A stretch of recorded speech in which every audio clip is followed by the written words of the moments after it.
Today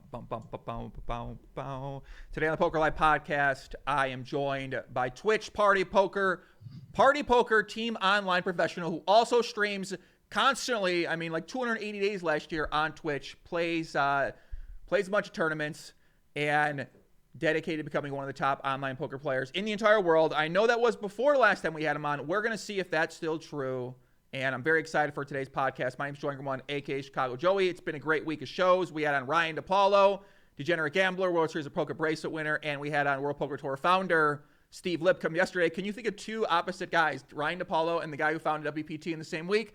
I'm not really sure, but yeah, man, I'm back with my podcast. It's on iTunes. Let's get into it, man. Joining me today on the podcast, listen, man, this guy works really hard. One of the hardest working guys I know. I don't know how he does it, man. He's literally streamed, I think last year, 280 days out of the year. He streams these very long sessions. He shares his results on Twitter. So not many people really share their results when they stream. This is a guy who's been open with his results.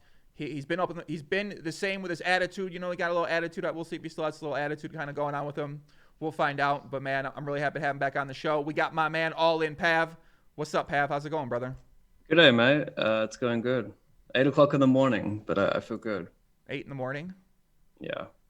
So what's going on, man? Last time we saw you on the podcast, man, it was nice to kind of, people got a little introduction for you, and I got a lot of really good feedback on there. They really liked your mindset and the way that you're dedicated to trying to becoming one of the best in the game. I guess that was about a year ago, man. So 1 year from now, what do you think's really changed with your situation, with your setup going on?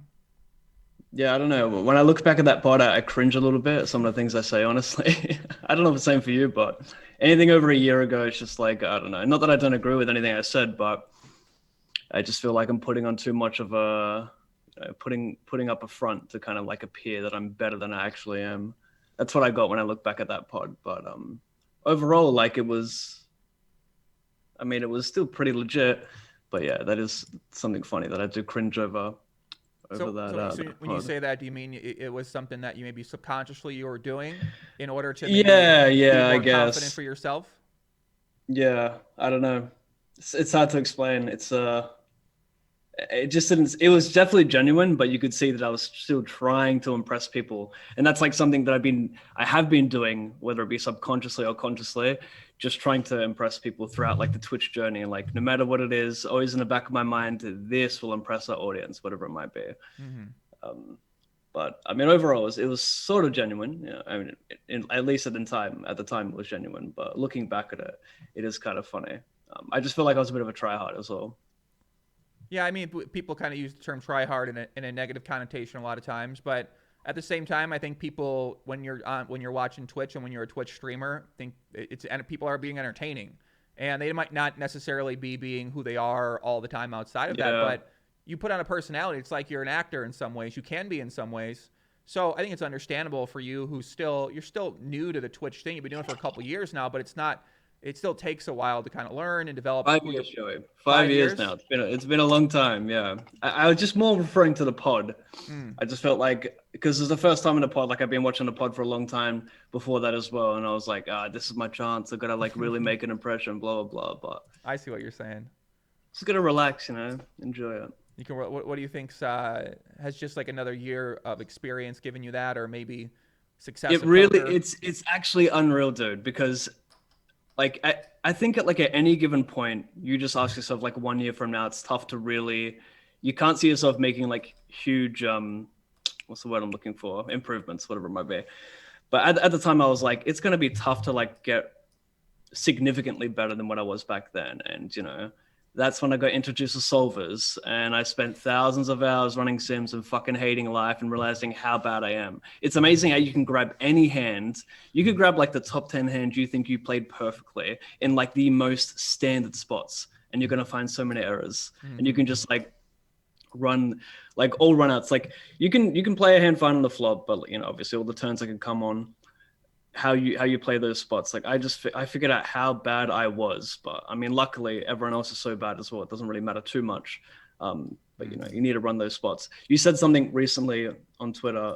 I might butcher it. It was something like consciously forget, subconsciously remember, or something like that. And it's true, right? You run hundreds of sims, and then you get to a spot where it's like something in the back of your mind is telling me, hang on, this doesn't feel exactly right. And it's true. The more you run, you don't really remember it consciously, but in the back of your mind, it starts to add up eventually. Yeah, I mean that's where the repetition of studying comes into play, and being mindful and deliberate in your study when you do it. So you turn that subconscious thing you're learning into something you can actively remember consistently, and that just comes with time and effort and repetition with the learning process for however you're going upon doing it.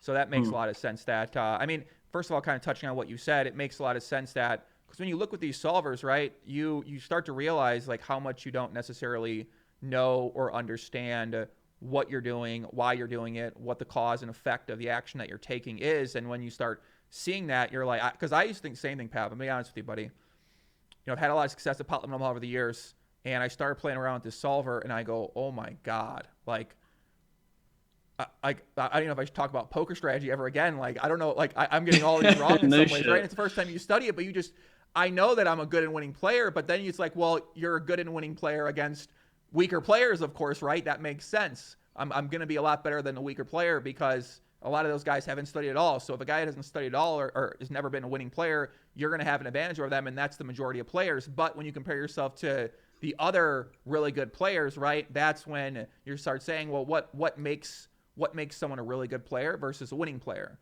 Do you want to be the best player you can be in the world compared to everyone else who understands the optimal theory and exploits, or do you want to be one of the biggest winning players in the entire world? And that means something completely different. So what do you think about that, Pat? When you think about that, do you want to be the person who's got the most money, or do you want to be someone who is one of the best players by whatever merit you choose in terms of theory? Yeah, I've went back and forth on this like through the last 5 years, where I go from a point where I want to be the most recognized to I want to make the most money to, and by the way, making the most money and being the best are two completely different things as well. Mm-hmm. So yeah, I've flip flop between like all three of them, and yeah, it's a combination of everything, and I'm not sure you can really achieve everything, whether it be the best in the world and be the best streamer, and it's so much on someone's plate. But I'm just trying to be the best version of myself as a streamer. I think it's a little unrealistic to be the best high stakes player in the world while streaming it. At least, I mean, it's certainly possible, but just very unrealistic, Mm-hmm. I think. Why So do yeah, you think that is? that's where it's just so tough, mate. You gotta to stream everything as well. I mean, if you're gonna reach the highest of stakes online and then show your whole cards, like that's seems like a pretty big deal because of the fields are a lot smaller in like the 5Ks to 10Ks. So I'm not sure if it's like the best idea, but at the same time, like being an entertaining Twitch streamer and playing high stakes against good players is not easy. So like, you know, you can still do it now, win money playing. You could probably still do it now and win money playing the 5Ks and 10Ks, but it's not going to be by a lot. There's a lot of work involved. I mean, there's a reason why so many, I guess the reason why people don't stream is because I don't have to stream, but I'm invested now. So yeah, Yeah. I don't see myself playing poker without streaming it ever. Like I need to stream it. Yeah, I messaged you and I said, hey, have you ever tried playing sessions off stream to see how you think about the game differently? It's actually a good way to study, is kind of switch up your environment and the kind of way you're going upon it, and just to see what happens and see if you can take something away and maybe you don't. But I used to always do these very different types of training methods that I would put myself in situations in the game, and I would just see how did my thought process break down, how did it change, what did I consider that I maybe didn't consider before. And that was what I actually asked you, because I saw with results that they were kind of up and down for this year, and since then you've had some really good scores, which makes your year. It's crazy how that works in these tournaments. You have one or two really big scores, and like your perception of yourself and your play in your year can shift so much, not only to you but to the fans and the people that are watching your stream too. So how do you kind of deal with something like that? Well, it's funny. After the last pod we had a year ago, from that month to the end of the year, which was I don't know what month we did, and it was around 6 or 7 months after, I believe. So I went on to lose $90,000, or like between 90 and 100K. So it was a pretty sick swing, and I was like, for fuck's sake, here we go. But the thing was, like, even throughout like losing all that money, I felt like I was playing so good. Like I knew I was getting like super unlucky in these spots. But like, you know, you go back on them and there was several, like at least half a dozen final tables at just like ninth, eighth, where there's like, you know, 30 plus G's up top, and you're right, they make your year. So like this year, I've already played like over 4,500 tournaments, and prior to 2 weeks ago, winning $48,000 in some progressive knockout on stars, like it was average. I was only up 20K before that. So it's unreal how some of these like single tournaments can make everything. But yeah, regarding playing poker and not streaming it, like I honestly cannot remember the last time I did that. I really can't. Like it's been that long. It feels so dirty because I know the highest EV play, the overall highest EV play is streaming. Like if I'm just playing, like obviously my ROI is going to go up in a tournament, not streaming it because I'm not going to be distracted. But to make the most money and to build the brand, it just makes sense to stream it, even if I'm losing a little bit of money in the short term. I'll give you a different way to think about it, maybe, and maybe we'll see what you think about this. So the idea that's known about you, right? So in this message that you communicate to your viewers that, well, I stream all my sessions and I don't want to take a break. But I think if you say, hey, like I'm going to try this out to see what changes about me, I'm going to still be back. I might take a week for myself to kind of do this just to see what happens. Then maybe it actually becomes more of an interesting story for the audience to say, oh, well, how is this guy going to change? Did the guy learn anything, right? So I think you can kind of look at it both ways. You could say, well, I'm taking this time off. I've been really consistent. My audience expects this of me. That could be one way to look at it. Then you might say, well, they actually might find the journey of me trying this out interesting as well, too. Yeah, there's two things I take from that. So the first one is I think it strongly depends on where you're at in your poker career, where you're at mentally, where your skill set is at. And for me, I don't need to like mentally recharge. I can still just go through it on Twitch. And I think for me personally, what I take away from Twitch is having like my own little journal there, so I can look back in like 5-10 years time and see like, all right, I did that. I went through that. I was getting fucked in the felt for like a year straight. I streamed. I never like hid away from the stream. I showcased everything. I was super transparent, and like I'm proud of that. So yeah, those are the two things I take away from it. I think for a beginner, absolutely. Even for like a pro who is streaming and is a little bit overwhelmed by the community, like go ahead, take days off, like that's fine. You don't need to stream everything. But for me, like with the skill set I'm at, like I don't get overwhelmed. The chat doesn't dictate my decisions. I just feel like really good in the field no matter what. So that took me a while to get over because like I said before, I was always trying to impress the chat. What would the chat do here? Trying not to get like burned by them. But now it's just like, say what you want, I'm fine with it. This is me. I don't need to impress you. Yeah, I think that comes with confidence and self-awareness as well. Once you are confident in your own game and the decisions that you're making, and you're also confident in the kind of person you are. The word confident in poker, holy fuck, I hate that word so much. Two things I hate when people say like, you got to get your confidence up, or you should drop down in stakes and play like the limit below you to get your confidence back up. People confuse confidence with fake confidence. Like it is unreal. But like people using the term crushing or like, I got so much confidence now, like I hate those two words because it's always confused with fake confidence. And I read it every single day in my chat and I tell them like, don't be confused. Like think about it like this. I did a poll on Twitter. I said, are you a winning poker player? Over 50, I think it was like 53% said yes. Right. So, and that's a perfect example of fake confidence, right? People they believe it. They think it. So like, it's so bad for you. You shouldn't be confident, right? Like obviously being confident is fine, but you should just know, like a lot of people ask me, oh, your confidence is up lately, Pav. Like, no, it's not. Like, but not everybody knows. You're just saying what you're saying. Right. Not everybody knows. Which is why we're talking about it. Process, right? Once you're educated and you see the results in action, then you can decide that you know. But for a lot of people out there, they don't have that strong a mental game. And they struggle with being able to understand they know. Because I've worked with a lot of these people. I used to think the same thing, Pav. I used to say the same fucking thing. I was like, come on, like, really? You know what I'm saying? Like, to me, I would still need to do it sometimes. So I thought it was good for me to go down and crush some people at lower stakes and then move back up. Especially if I had a big downswing, I'm like, oh my God, I'm just go back down there. If I had a big losing day, I'd come back the next day, see if I'm tilting or not, whatever. When I start working with people, I realize that like this kind of stuff, these people struggle very hard. They could be long-term winning players and still struggle with the idea of confidence. So one thing I would tell them when I work with them is I say, well, what happens if you try this? I think it's something that you can try. And it might not be for everybody. Everybody might not need it. But I can understand what you mean about the idea of the perception of confidence. You assume that, oh, I'm confident because I went down and had a winning session, when in reality, you're probably not educated enough to understand why or what you're doing. And that might lead to the idea of not understanding the confidence. I mean, I think if you're lacking confidence at the poker table, you probably shouldn't be playing those stakes, period. Because I think a lack of confidence is Yeah. a fear of losing money as well, a fear of like not being financially stable. I guess you can also like lack confidence and be financially stable, but in order to gain that confidence back, aka gain that knowledge back, the best thing to do, apart from drop down in the stakes, is actually study and learn those spots. So yeah, like I'm a huge believer in just like ignoring the word confidence, and just staying away from these bullshit filler words to kind of get you through the day and do what makes the most sense, which is financially secure yourself, study, and then if you think you can still handle that limit, play it. If you don't think you can, drop down. But I think if you lack confidence at any point in your game, you should be dropping down, because I think a huge part of that reason is not being financially secure.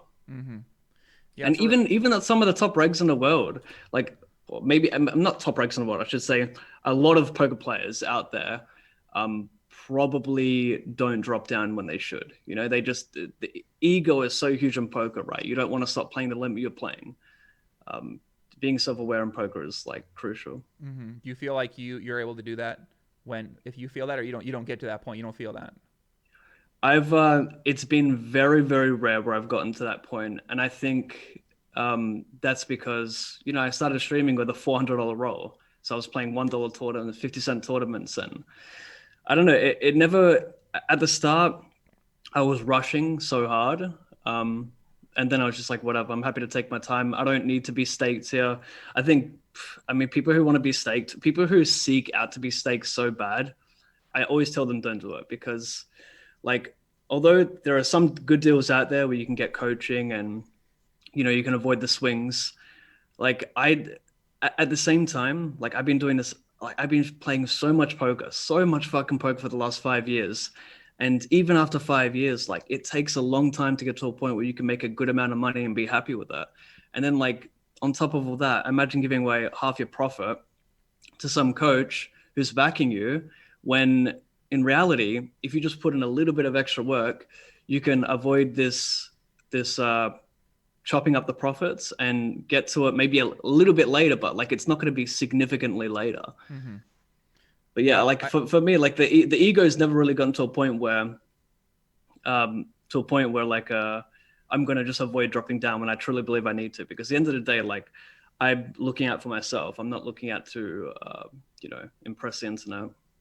It's interesting because I used to think a very similar thing about the idea of staking, and then I started meeting people these days who have essentially got to high stakes through getting staked.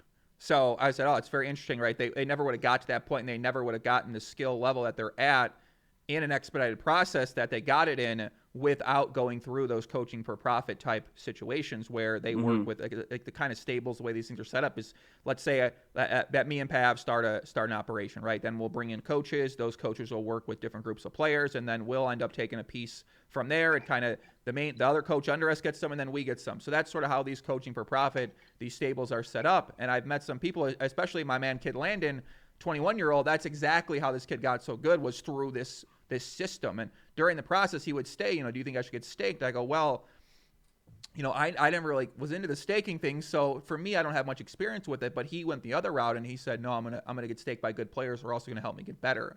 So it's kind of an interesting way to go about it. And maybe at some point later in your career, you decide, oh, that's not the route for me to go. What's Pat looking at? Sorry, I was just fixing my audio. People saying they can't hear it very well. But yeah, I was listening.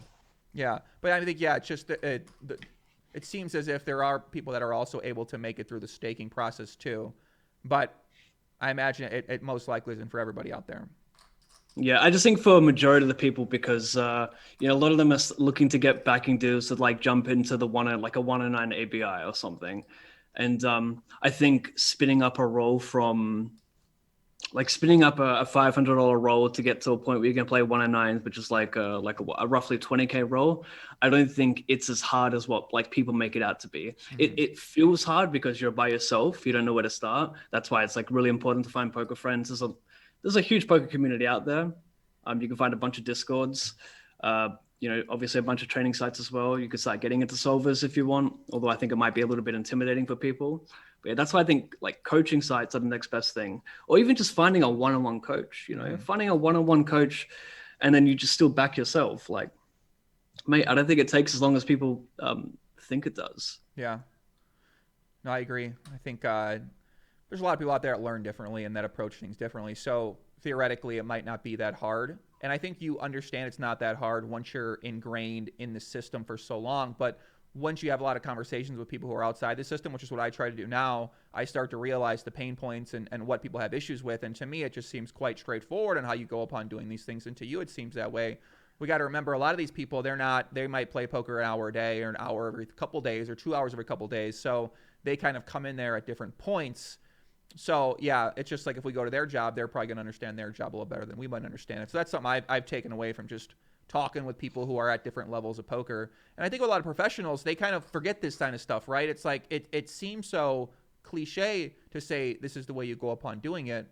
But eventually, like 6 years into the game, right, you just forget these kind of things and you say, oh, like, why am I struggling? And you like forget why you're struggling because you forgot how you became successful at what you're doing in the first place. So I would encourage people out there to think back on what got you here and what has changed in your process. And then maybe that might give you some answers onto what you can possibly change in your life or in your game. Yeah, for sure. I guess when you look at yourself at this point in time, where do your goals sit with yourself? Because you're streaming and you're playing poker, YouTube content, getting into the business world. So where do you feel like how do you structure those goals? I don't know how I structure it exactly. I don't really have a written down routine or anything, but I'm just I keep reminding myself get the most out of myself while I'm in this game, because I see myself playing poker until I find something that excites me equally or more than what poker does. Because at the end of the day, like, I'm living in New Zealand here in Auckland, and my family's back in South Australia, Adelaide. And if I could replicate the same feeling and be motivated every morning as I am for streaming and playing poker, and I could do that in something else in Australia, like, I'd be back there right away. So I'm just making the most out of myself here. But at the same time, maybe I wouldn't, because I don't know. It feels like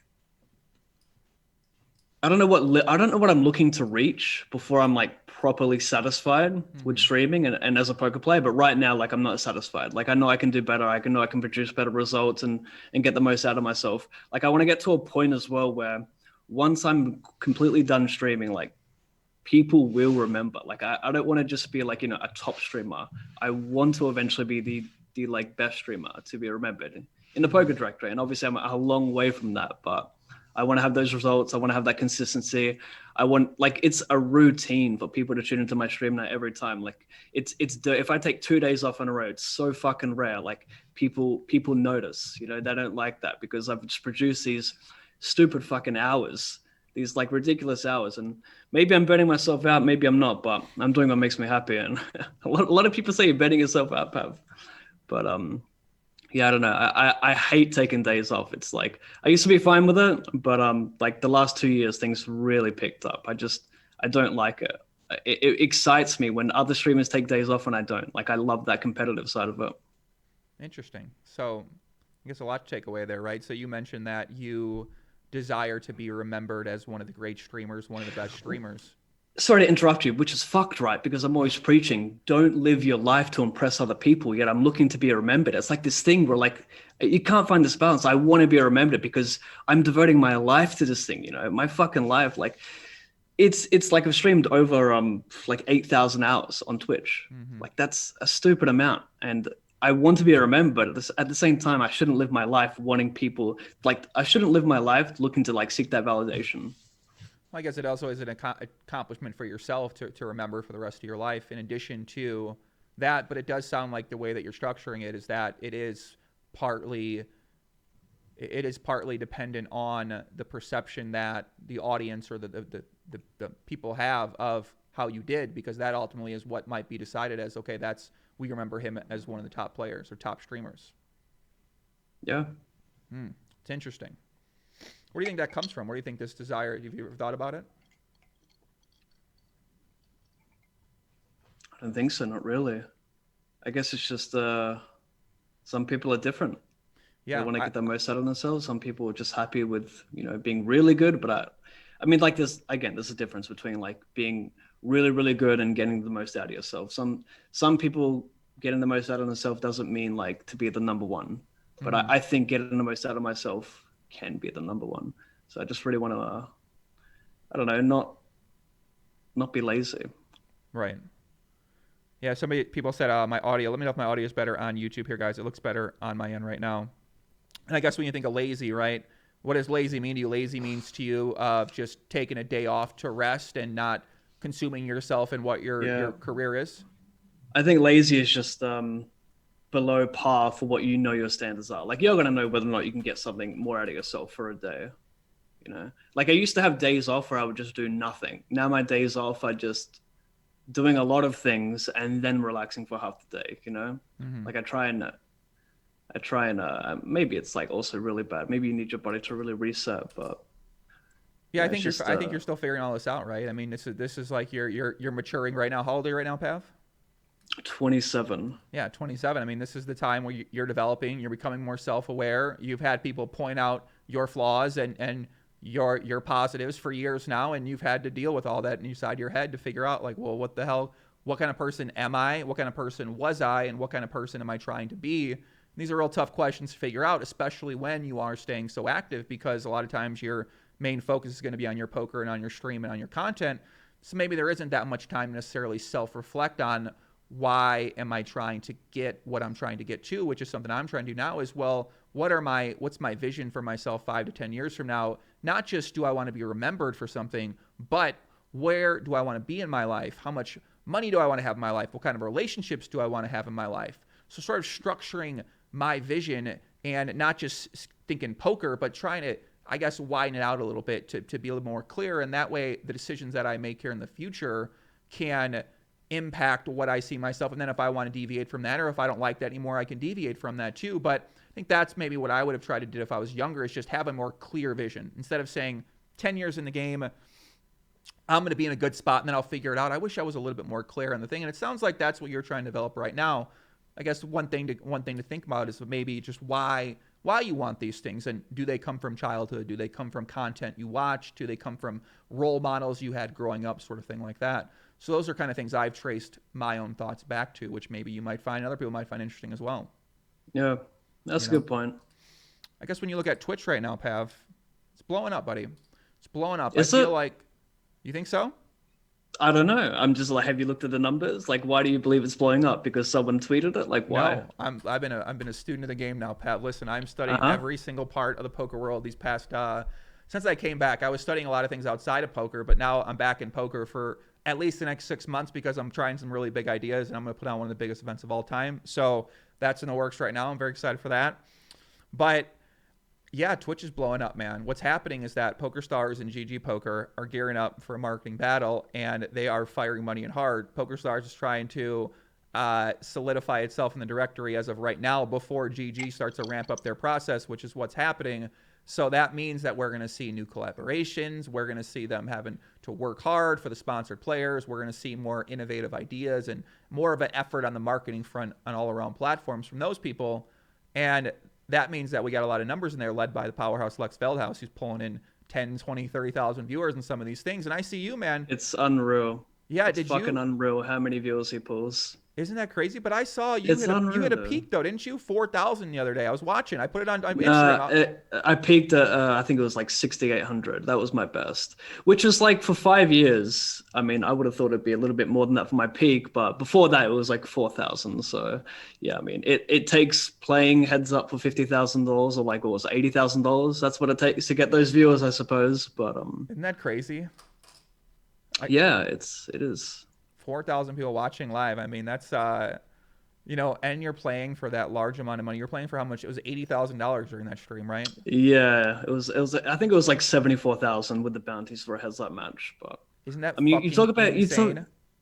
Yeah, it's insane. You think about crazy numbers like Lex, like pulling 53K viewers, like holding 50,000 viewers for the poker directory. Like that's fucking insane. I don't know how you get to that level. That is truly fucking ridiculous. 50,000 viewers.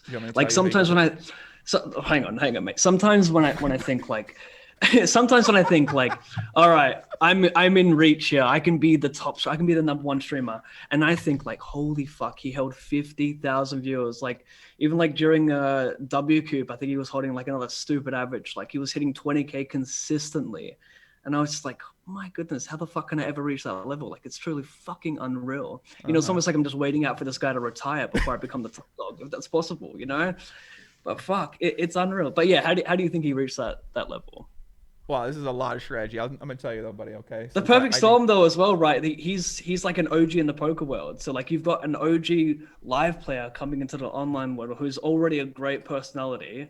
Like it's the perfect storm. I think that gamer pedigree really matters for perception of the audience, because really it's about the perception of the people that watch any sort of content. So when you think about a marketing message, when you can say, oh, this guy's been in the game for this long, he was on ESPN, he was in the gaming community, I think that builds up instant credibility. Whereas if a viewer watches somebody else, they might view that viewer and say, well, you know what, I don't really know much about this guy. But this other player, they know something about to at least be attached to and respect and feel like, okay, this guy's worth my time because of these sort of accomplishments that they associate with that person's reputation. So I think with him, he's got that going for him. And he also has a lot of support. He's got way more support than you, I'll put it like that.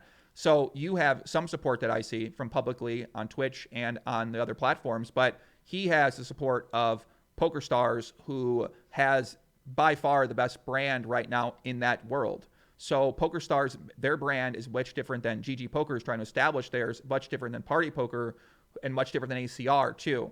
PokerStars by far is connecting the most with that audience on those platforms. So people that are on PokerStars, they get constant promotion in this circle that people on Party Poker don't necessarily get.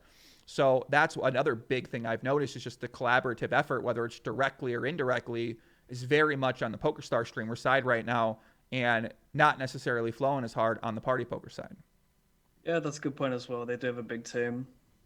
You know, you got to remember those kind of things, is this kind of scale a billion-dollar company like PokerStars has in place. They get to hire the best people for the creative positions and to assist and to give supplement for their streamers. So they have these big teams and they have these big budgets and they have these big capabilities of creating these sort of productions and efforts and advice and support from an emotional and actual resource level that is, I mean, you know what I mean? When you look at it like that, right, you start saying, here's where I can get better. Here's where I can improve. Here's where a lot of it doesn't necessarily what you can do. It's what the support system around you can do and the team that you directly work with and or the companies that you work with provide for you. So that is how PokerStars is currently dominating, in addition to having great talent, which is what they have too. They have very entertaining talent. Yeah, they do. They do. You know, it's quite interesting when you think about it. So I give you a little bit, right? And it's not really most of it, because I'll probably end up. Give me all of it. I want to. I'll probably end up charging these companies for a lot of money, because I studied a lot, knowing that this is what I was going to be doing in the future. But yeah, I mean, listen, you just try to look ahead. You try to look at other industries. You try to research other industries, and you say, well, what are they doing well here? And especially Twitch. Twitch is going to fucking boom, right? This thing is not getting smaller. It's only getting bigger and bigger in poker. And how we know this is there's more and more people getting into the industry, and there's more and more opportunity possible here down the road as more sites realize they need to have a foothold on Twitch. So I'm very optimistic on Twitch specifically.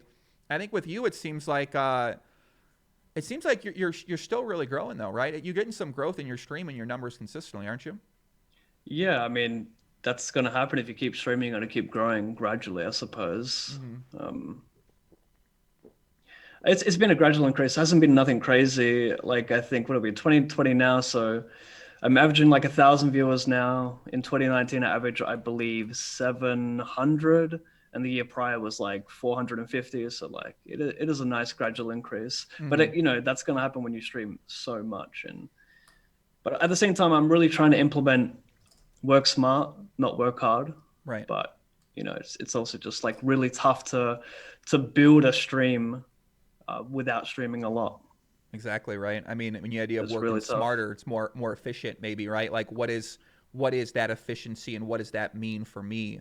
And I think the first place you can look is more collaborative efforts with other people, whether it's with people that are on your team or other people that are off your team. And we got a lot of new people. If you look at the directory a lot, I'm looking at the directory like once an hour every day.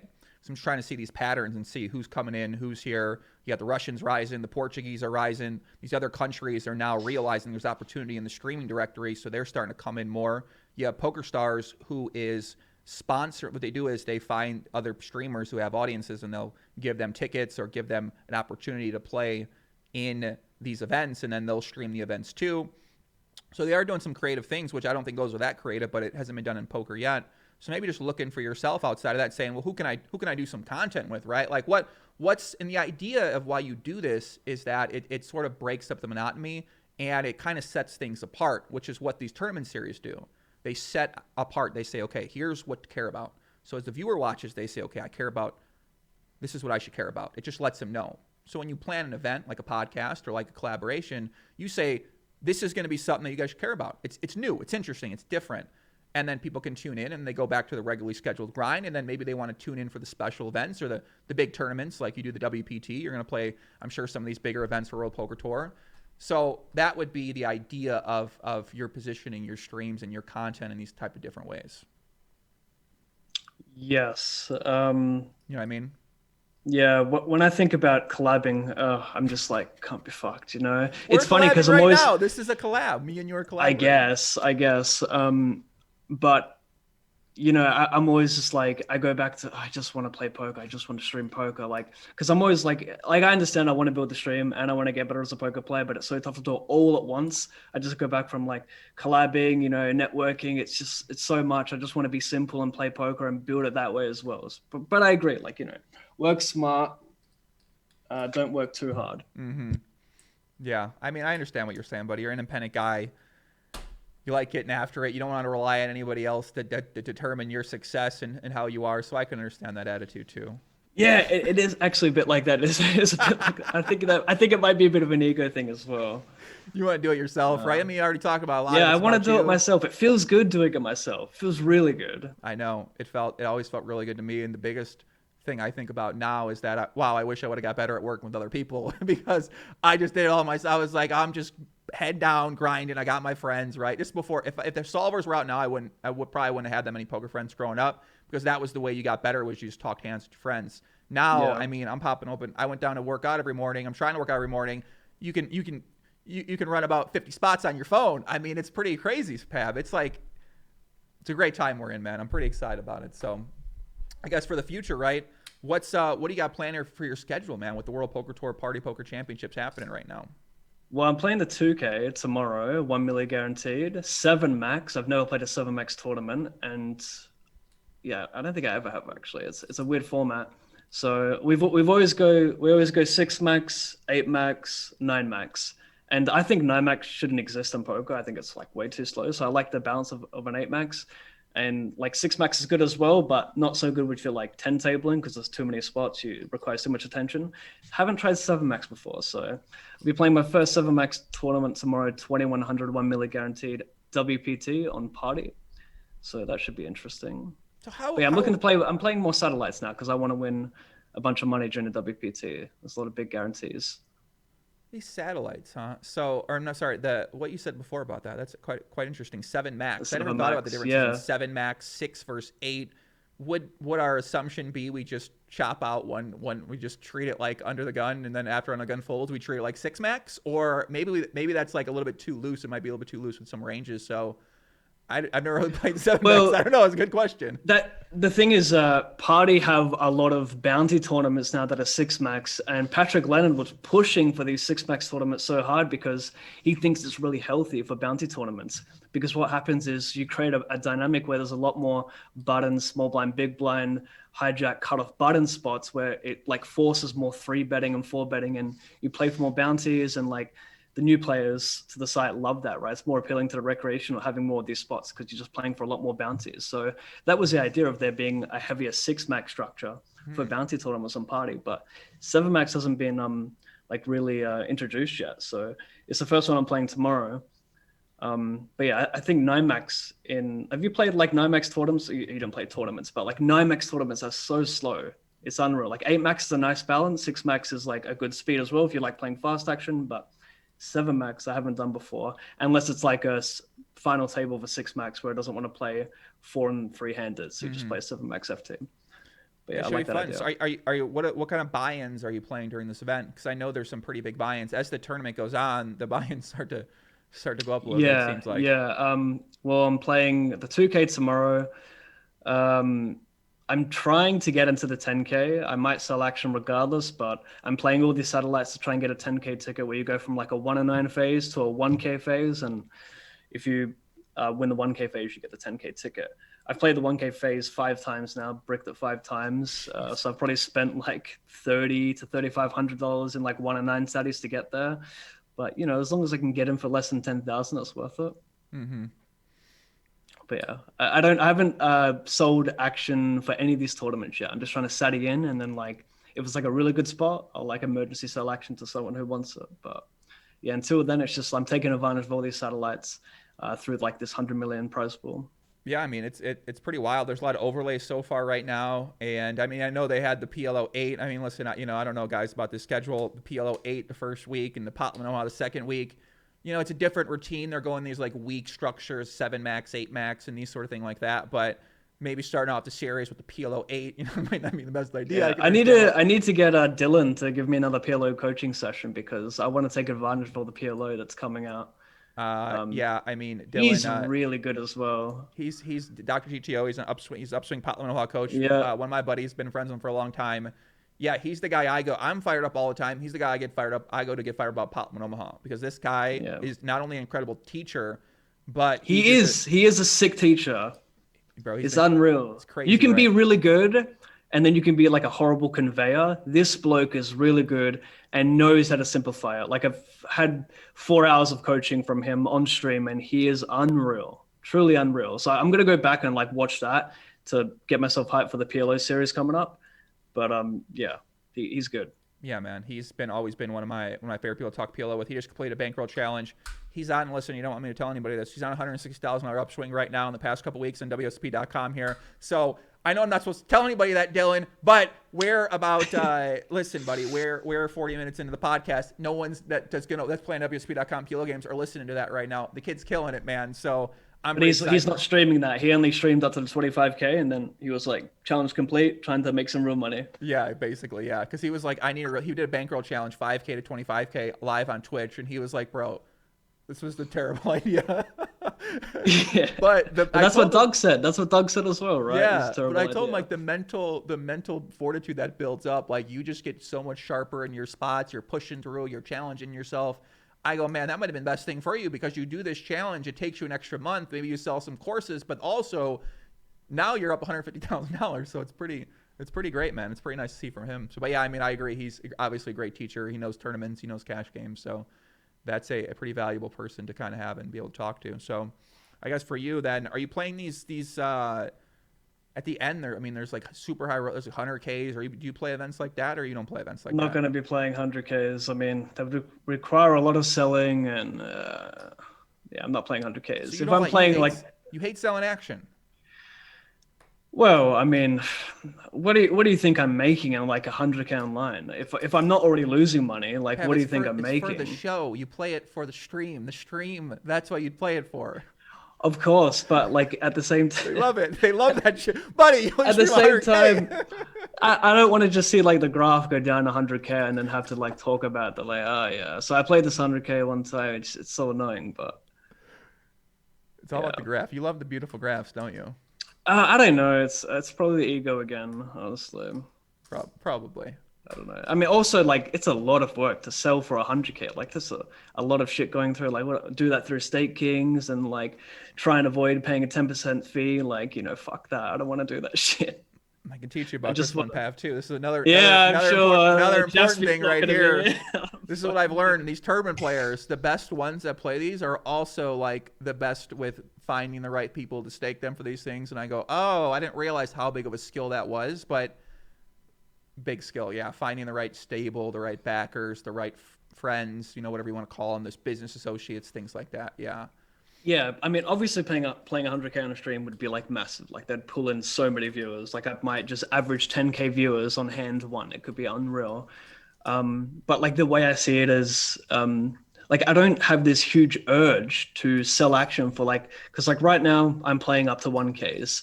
Let's just pretend that I started selling action for playing 5Ks and 10Ks. At the end of the day, if I'm playing a 10K, I'm going to have no more than like 15 to 20% of myself in a 10K. So I got to figure out like, is my skill edge, is my hourly in this 10K going to be worth me dropping all these other tables and just 2, 3, or 4 tabling for this 10K? And usually it's not going to be worth it. So then I've got to think, all right, is the equity of the stream bringing in new viewers going to be worth me losing that hourly across dropping all these other tables, or is it not? And usually the answer is no, it's not going to be worth it. Because like, yeah, playing this 10K, I could win $1 million. I could win, $500,000, but I'm not winning 500K. I'm only winning 10, 15% of that. So it's just like, cool. It's a cool cash, but I'm actually not making as much money as you first might think, right? Like I could be making more 10 tabling with like an ABI of $200. Do you know the value of saying that you won a 100K event though? Well, that's what I got to figure out. It's crazy and it's fucked up, but we go back to what Lex, right? What do people know? It's like they want something to associate this person with. Who is Pav, right? Okay, where from Australia, living in New Zealand. Okay, what his results? He won 100K. Oh shit, I'm listening to this guy, right? Like it's stupid. It doesn't make sense. It is. It's dumb. I hate it. That what I just said is dumb. We know that. We get that. We're like, it doesn't make any fucking sense. But a lot of people out there don't understand that, and how they gauge success and accomplishment and who they should listen to is by these tournament scores and tournament players. It's crazy, right? But that's how they do it. Like Lex wins the 90K. Now people are going to be like, you know what, man, I really should pay attention to what this guy said. He won 90K, and it's. I watched the final table, right? It's a normal final table. Like it's how the guy plays probably all the time and all these different things. It's a bigger score and a bigger event with more publicity. Yeah. And now the perception is going to shift. So that part's really interesting on the marketing side. And I feel like a lot of the streaming, it goes with the marketing does matter a lot for what the perception of the people that maybe aren't your hardcores, but are just casual fans, what they might think, and then turning those people into more harder core type fans. Yeah. What do you think? If I'm streaming, if I win $100,000, let's say if I win say I win 100K on Twitch, right? Say I win 100K. Okay. I play some 10K, and actually no, let's make it a bit more extreme. Let's say I win $500,000 playing a 10K live in stream. I usually average 1,000 viewers. What do you think my average viewership goes from 1K to what over the course of the next week? Do you think it doubles? Good question. Like I don't think it increases more than 20%, if that. Like. That's too big as well, I think. I think it would barely change. I really do. It might. There's also a compound effect if you add that up and then you take 3 more and you add 4 more, and that's where the compound effect starts to set in too. So it's not necessarily about the short term, what does it get from that? It's more the long-term compound effect. So, but I mean, we could argue you're going to get there on the path you're at now, but yeah, true. Right, with the right scores, I think these scores do matter. It would seem like they matter, right? Whether that's true or not, I'm not sure. Well, they definitely do, because I always get the question, like, what's your goal on PokerPav? Do you want to eventually be playing the 100Ks like Negrano and Bonomo and all these like well-known live pros? And it's unreal. Like so many people just aren't aware of how little most of these pros have of themselves in these 100Ks, these like 1 milli, 1 drops, whatever they are. It's just it's a swap fest, it's an absolute swap fest. That's why I really like online, because, most of the stuff you play online, you have all of yourself in, and it's more personal. And I feel like the average viewer can relate to it more. Right. It would seem that way, right? I mean, I don't know if people are transparent, if people are getting put into these events by their sponsors or not. I don't know if this is But even if they are, who cares, right? That's something where people get like really annoyed at as well. Like, oh, would you make it through poker if like you weren't sponsored? Like a lot of people really think being sponsored is so negative, when in reality, like we're bringing in new people, we're building the game, we're making it fun for people. Mm-hmm. It really is. Like a lot of people view like a sponsored pro as someone who just couldn't make it and had to become an entertainer. Right. It's pretty silly.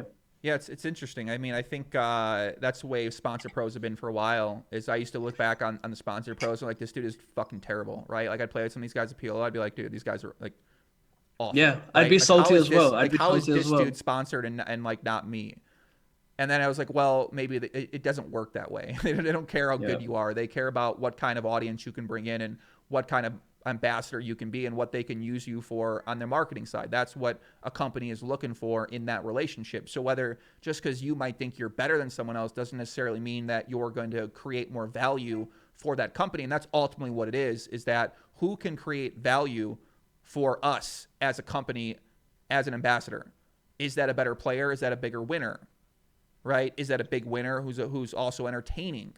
And I think what we're seeing now with PokerStars is they're finding these entertaining personalities and turning them into better players through the right resources. And that's what's really happening right now. Is it seems like the newer ones they're hiring, because I've been really paying attention to what they're doing, is they're finding entertaining personalities and just putting in their infrastructure, or finding entertaining personalities that already knew what they were doing at poker a little bit, and then giving them opportunities to play big events and giving them a lot of they're really smart about what they're doing, man. It's pretty wild. Their marketing that they help provide for their players is really good.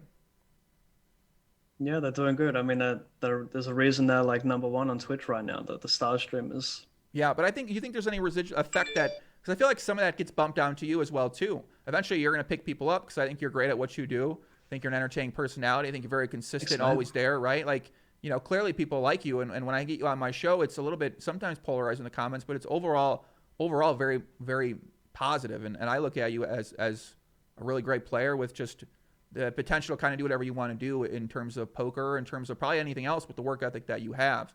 So, I think it's a positive to have those people bringing in new people to the directory, and then they're going to find you, and then they're going to try to, hopefully they stick around and watch you.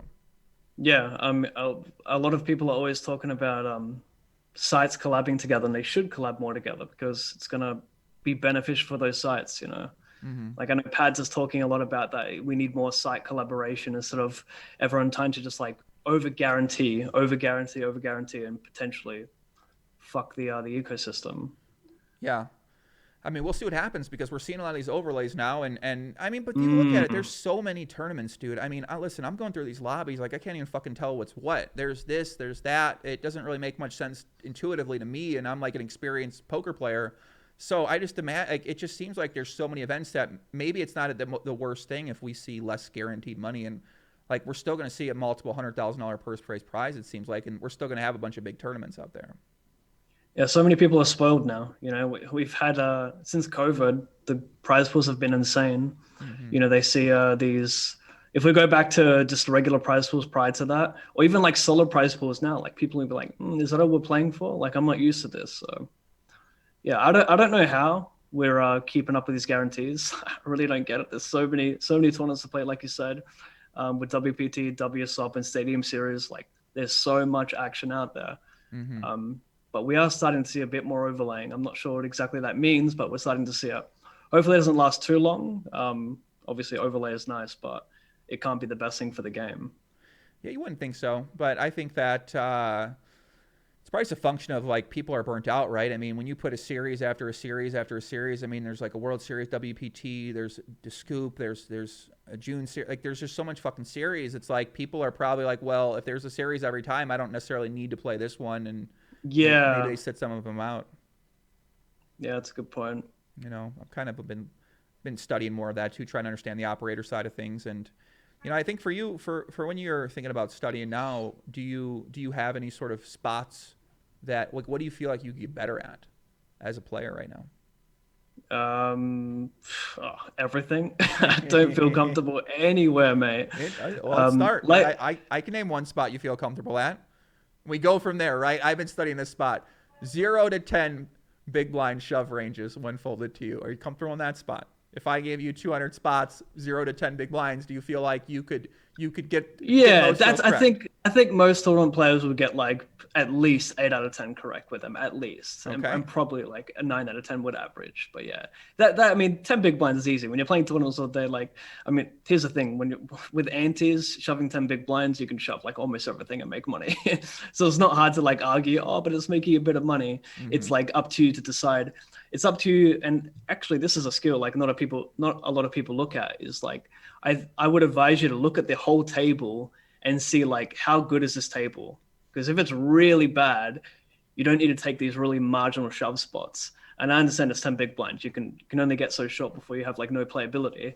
But something to be aware of is in tournaments is being aware of like how sub the tournament it is and how wide you want to deviate away from like what is a profitable shove versus what is like really good.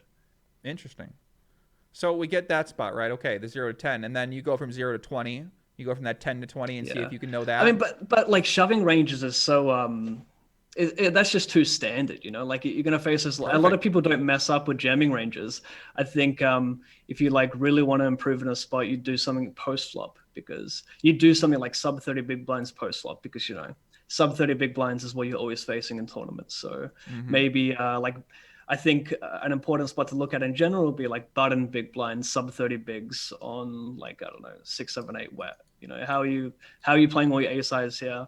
Which are your best hands you're checking back? Whatever that looks like. So those are things that you've worked at and you understand? Well, yeah, I look at everything. Most spots for me, I guess, late position versus big blind, since they occur the most, it makes the most sense to put the most hours into them. But I was listening to Pads and Ben CB. They had a really good podcast like a month ago. Yeah, I listened to that. Yeah, and that was fucking really good. And Pads, he gives away too much information, but he's a fucking genius. Also, shout out Pads. Like he helped me quite a bit, because coming onto the party team, he was answering all my questions like with hands. Like he was putting in way too much effort into me. Like the bloke is so nice, so skilled. He's a great teacher as well. And yeah, what he said on the Ben CB pod was he thinks ICM is like super undervalued by players. You know, we put in all this work into like post flop play at like big blind 50, big blind 100. You know, the first 5 levels of a tournament. And when in actuality, like your hourly goes up significantly when you're playing on the final table. So if you make like that slight error, that's what's going to actually dictate what makes you a great player to like an okay player. So yeah, I'm trying to, I know what he likes to do is he runs 20 sims a day post session. Like he runs 20 ICM spots post session. He does it regardless of a winning or a losing session. He just runs 20, and then once he runs 20, he can go to bed. I don't do that. I run like 2 or 3, but you know, that probably explains why he's so much better than me as well, right? He has a much stronger work ethic. But yeah, focusing on ICM every day is probably like really important as a tournament player, because you can take 2 weeks off not running a single sim in ICMIs or HRC, and you are just garbage. It's so easy to forget. Like you got to constantly like train that brain to remember it. So the only reason I ask those questions is because then you start establishing, well, what do I know? And then what you do is you can build your game out from there and decide, okay, well, if I can understand the ace high flop, having ace high in my hands, 7, 8, 9 with this deck size, now I understand that spot. Maybe where can I take that heuristic and apply it to other spots as well too? So you start finding other kind of spots where you say, oh, that idea I took away from this spot is actually applicable here too. So that's how you can kind of build up, is just a general understanding of heuristics in terms of what the strategies are that you take away from these programs that apply across the board, and then how to play against those too as well. Yeah, that's true. You know, so what I've been doing for learning hold'em is I'm probably gonna do like 100 to 500 of these a day. I'm trying to do 100, right? But fast ones, and then take a deeper look at the other ones, which I imagine is what Pad's doing, where he takes a deep dive or maybe spends 10 minutes or 20 minutes on a spot after a session. And I think those are obviously great habits to build up. I mean, that's how you become one of the best, is having the right combination of study and play itself too, and review coaching. I mean, he's got a real good setup because he's coaching as well. So if you're forced to have to check your work in some ways, right? And I guess that's what you do at stream. You're not, I guess you're not. Are you coaching someone? Would you consider it coaching, or what would you consider it? I would consider my stream educational, but at the same time, like, although like it will probably improve your game as a beginner, like listen to my thought process, for the most part it will improve you. But I think people using Twitch purely as an educational platform are going to be really slowing themselves down as a tournament player or cash game player, whatever it might be. So like if you really want to improve yourself, you just invest a little bit of money into coaching, whether it be training sites or a one-on-one coach. And like, that's the best way you can like skyrocket compared to like this slow snail pace watching Twitch poker. But hey, if you're completely broke, like that's where you go. It makes sense, right? Yeah. But a lot of people are like addicted to the entertainment of Twitch, right? And they don't want to leave the entertainment of Twitch. And, you know, upon like the 90% of entertainment, you get like 10% of coaching, I guess, through it, which is good, but like it's a very slow pace. You know, people are addicted to entertainment. Like studying is boring. I hate doing it. I really hate doing it. People who enjoy studying, like I think are lying. It's just not fun.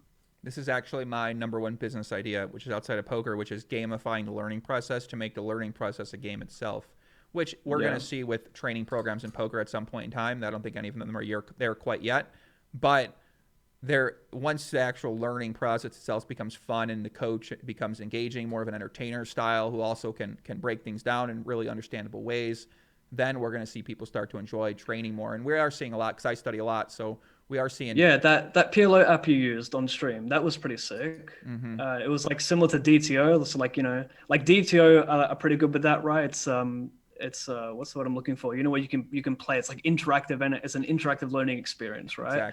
Exactly. Like people love that. So that's why I'm excited about Check the Side as well, because they're going to be implementing a lot of things where, I'm not sure if you heard about it, but you can copy any hand history. It uploads to Check the Side. It's easy to view. Like there's no sites out there where you can upload hand history that's like very appealing. So like the user interface is so sexy on Check the Side. There's going to be spots where you can also just watch training videos. You can send hands to friends. You can send hands to pros that can review it for you. So yeah, there's a lot more of exciting things out there. Like Check the Side, I'm keen for. But yeah, like looking for these like interactive tools to help you get better is important. I think ICMizer did a really good thing with that as well, because it's a very like appealing tool, colorful, easy to use. So like they've done good with that.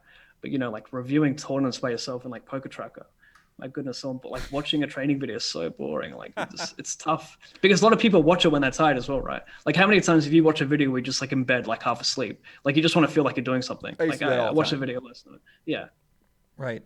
This is the idea of studying. We talked about this last time, studying versus the illusion of studying. When, I mean, so basically to study properly, you need to be mindful, and mindful means that you're focused on what you're doing and you have no distractions around you. So theoretically you would take in the piece of content, then you might reflect on it. You might note take it, write down what you took away, you remembered, and theoretically, right, you'd want to discuss it with somebody and you want to go over the information.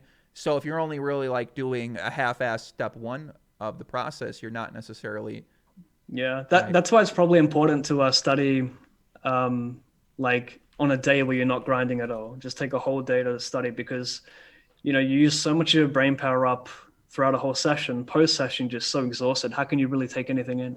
So, you know, maybe like something similar to you have a session, the following day you take completely off, and then the following day you have only for studying, right?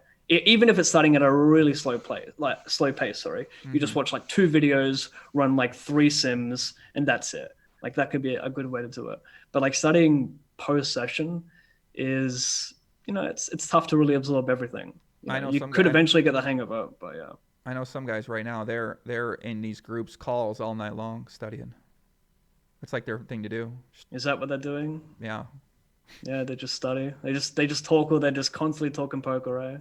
Pretty much. It's like they're just the sickest out. They just only talk poker, nothing else. They just study for 12 hours a day. It seems that way. They're studying a lot, man. It's like they mix it. It's like the call. It's like a part of the call. It's kind of interesting thing I've been learning about what people are doing out there these days, and how they're. Actually, I want to go back to Check Decide. So Check Decide, it's something so it's a place, if you want to put a hand history in, you can go to Check Decide and import any hand. Is that how it works? Yeah. So you've heard of Boom Player, right? Stars have Boom Player, where you can just boom a hand. Apart from Boom Player, there's no site where you can upload a hand that looks clean. There's obviously a bunch of sites out there, but it's like the UI is awful. Check Decide, who recently approached me like a month ago. I was like, holy shit, it's legit. They actually approached me a year ago, and I was like, nah, I can't really be bothered doing anything, because I was like lazy with collabing and looking into shit. But after looking into it again, I was like, okay, this is really legit, and they're really taking off now. So, but yeah, that's a good spot to like share hands with friends and get better that way, because you can join the community. They have a Discord, but there's also pros on the site where you can literally just send a hand to them and they can review it for you. They can leave notes on each street, pre-flop. It's really sick, and they're going to be using. It's eventually going to turn into a site where you can also have training videos. So, like for example, I could upload an ICM hand, right, where it's like, the spot's on you. Do you want to jam, call? Like, what's your play here? And whatever play you make, there's going to be like a video pop up, which like will be of me saying like, I'm going to do this because of this. And like, here's the reasoning why. So like, that's pretty exciting for a free platform as well, and completely free to upload as many hands as you want, send it, make it public, private the hands. Like it's unreal what they're doing. So, I mean, there's so much out there as well, right? If you want to get better, there's so much out there. It's just a bit of Googling. I'm amazed. Like, listen, these people are so spoiled right now. Like back in the day, you weren't no tool. There were privately, right? But you just had Equilab, I guess, and that was you had like used. PPT, right? You're putting in like, oh, what am my equity here against this hand? Oh, 60%. I'm going with it. It's like that was the extent of the study. I mean, we post hands all the time in the poker forum, stuff like that. The community was much different because there was 2+2 where everyone kind of posted there. And now the people are posting in the training forum discords and on the training forum groups on Facebook and stuff like that. So a lot of the communities are so spread out all over this different place that before you maybe had like a centralized main hub for cash game players, and now they're just they're kind of all in all these little spots. So it's you mentioned Check Decide, right? So you're gonna do some business with them, and then is this like the first time you've done something like that? Yeah, first time. I mean, I don't really join anything unless I'm using it myself, So like the only things that I advertise on my stream are like Party and Upswing Poker and Check the Side, because I use all of them, right? It's like majority of my volume is on Party. So like I'm happy to be a Party sponsored pro because, I believe in where they're heading. With Upswing, like, first of all, there's so many good training sites out there. I haven't used all of them. I've only used Upswing before, but I can vouch for it. So I love to advertise Upswing. And also shout out Doug, because, 5 years ago, prior to Grind Nation, by the way, shout out Grind Nation. He had a call with me, and I don't know, he was just so nice. Like, he gave me like a 1 hour coaching session and just basically told me how shit I was. And he was like, yeah, change this. Don't try and impress me. Like, stop it. Because I kept like talking shit. I was like, no, I was doing this because of that. And he's like, Pav, just stop. You don't need to impress me. Like, work on this and like you eventually get better. And so shout out Doug. He helped me a lot. So I feel loyal to Doug as well, with Upswing Poker. They gave me like all this free content. He helped me out. So yeah, I'm happy to advertise Upswing, Party, and Check the Side. I believe in all these products. That's why. Yeah, the Grind Nation, and we had that. I mean, that was really ahead of its time, because I didn't really understand what a team was. And Doug was like, he was talking to me. He's like, let's start Grind Nation. I said, all right, let's go. Let's let's find some up and coming players to get in there that are like newer that no one knows. And I was like, okay, we'll find some. And then we found you, and we found Blaireau, and then B Paris was in there too. I think Courtney B was in there as well. Yeah, Courtney was right. We had like a bunch of people in there, and I mean, a lot of the people are still kicking it around right now. They're still out there. I was so young as well. That was like 4 years ago. I was so young. I was like so pumped to be a part of something that Joey Ingram was a part of, Doug was a part of, and it's just funny looking back on that. But yeah, all those streamers are still around. B Paris, Courtney, Henry, myself, like they're all around. Andrew Cole says, everybody's so good at poker these days, it's pretty much dead. Now, what would you say about that, Pav? I don't know. I think people who say poker is dead are people who are just frustrated with the game. Yeah, I agree. Like, it's ridiculous. People who say poker is dead, like, have no stats to prove it. If it was dead, there wouldn't be so many communities. Like, if anything, it's thriving more than ever. I agree. I think right now we are thriving. There's so many options, so many places to play. Yeah, if you play in a really tough lineup, right, it might be hard for you. Of course, you're going to be against better players, but there's plenty of tournaments out there that you can go play. And maybe the idea that to hit small to big, I mean, it's still challenging, right? You need to know a little bit more than you maybe needed to know back in the day, and you can't just totally play your way blind throughout it. So yeah, you need to know a little bit, but you can still play. It's sorry, go on. I say you can still play some smaller stakes tournaments and be playing against other weak players. Like, there's not going to be the best players in the world grinding a lot of these smaller stakes tournaments. Yeah, like it is a lot easier to study today. So it was probably harder back in like 2009 to actually improve yourself as a player. Easy to make money back then, but yeah, it's a lot easier to study these days. But the best thing about poker is, right, the player pool doesn't really change. You still have a vast majority of poker players who don't give a fuck about studying. They just want to play for fun. And that's going to be like that forever, right? There's always going to be those players who just want to play for fun. There's, so few players who actually look into wanting to improve, Now, a lot of people who watch the pod might be like, I want to be a professional poker player, but like none of them are just doing the absolute simplest steps to, finding people to talk poker with, or, joining a training site, getting a coach. Like, that's what separates you, like that jump. So many people don't want to invest any money into themselves, right? Because they want to use that money for buy-ins. They don't think it's going to work out. But yeah, like you got to find that jump, that mental jump from going from playing with your own money to using some of that money to invest into yourself. Like, Right. and no one wants to do that. Why invest in yourself when you can just play a tournament? You know, try and get lucky. Yeah, it's a good It's point. too much work. It's too much work for people. It's always going to be like that. I'm going to take a piss, Joey. You talk to the chat. Shout out to the chat. What's going on, chat? Who we got? We got my man Super Learner 9. What's up, Super Learner 9? What's happening, papi? Con la mosta. It's gonna be back doing podcasts, guys. Listen, I'm excited. You know, I know a lot of the podcasts, like how the format works on YouTube, isn't necessarily the best format for YouTube, especially if you just randomly do live streams and there's so much content that you're competing with now. So I appreciate all who tune into these live. If you're watching this back on replay, big shout out to you. We're gonna have some great guests on. Some of the best players in the world, some of the best up-and-coming players in the world, some of the best people that work for businesses in the poker world and outside of poker world eventually as I start to expand my my enterprise here. But for these next few months, it's going to be all poker, a lot of poker content, a lot of really good stuff. So I'm excited for you all to join me on the journey as I learn more about this side of the poker world and taking my content more seriously for one of the first times. So very excited for this, guys. Christopher Savoy, Savab, what's up, Poppy? What's happening, man? Derek Reed, Andy B, Big Poppy. What's up, Big Poppy? What's up? What's up? Hank Sperma Tank. What the hell? What's up, man? My buddy Cam. What's up, Cameron? What's happening, brother? Nice to see you, man. Amanda Annabelle. It's a sick hat. Thank you, Amanda. Much love. Big Shelbs, big ass out there. What's up, girl? What's happening, baby? Mamacita. Let's party, baby. Let's party. Spacky1337. What's up, buddy? Work email. Yo. I am gaming one. What's up? ALLIF23. What's up? Michael Bentine, what's going on, man? Thomas Van Nittervillard, what's happening, brother? What's happening? Saul Villaria, what's going on? Justin Loss, this stream has put motivation in me, which is priceless. Dante Musapur, what do you think about Global? I think it's underrated right now. Legend of Arson, Eden Rocks, what's going on, guys? What's up? What's happening? All right, you back? Mm-hmm. Pav? Got my party patch as well. I forgot to put it on. Oh, good, buddy. We got to talk about something important. Oh, shit. You might not find it important, though. Okay. But people are finding it important right now. Pav, listen, question. Yeah. When you're streaming on Twitch and you deal with some comments out there that might be a little trolly in nature, have you ever had a minute outburst where you threatened to D-Nix. play with their asshole in some type of way? Because Daniel Negreanu had a clip last night, and I think he's like trying to put on a show. He's trying to be like a character. He's such a fucking clown.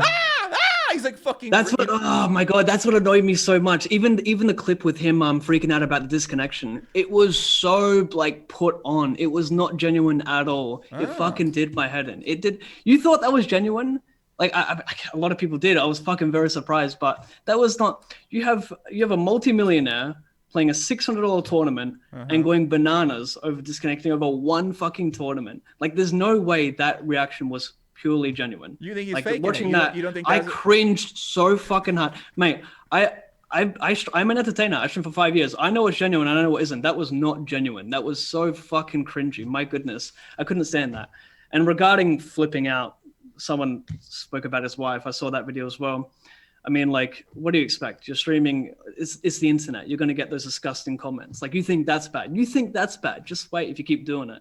Like, wait until you get to the point of, like, literal stalkers, you know? Like, messaging your family on Facebook, Instagram, like, getting your number. Wait, like, I've had some crazy motherfuckers through 5 years, right? Like, that's when it gets really bad. But, mate, you got some dude just saying, like, a nasty comment. Like, that's what's going to happen. But those reactions was just so...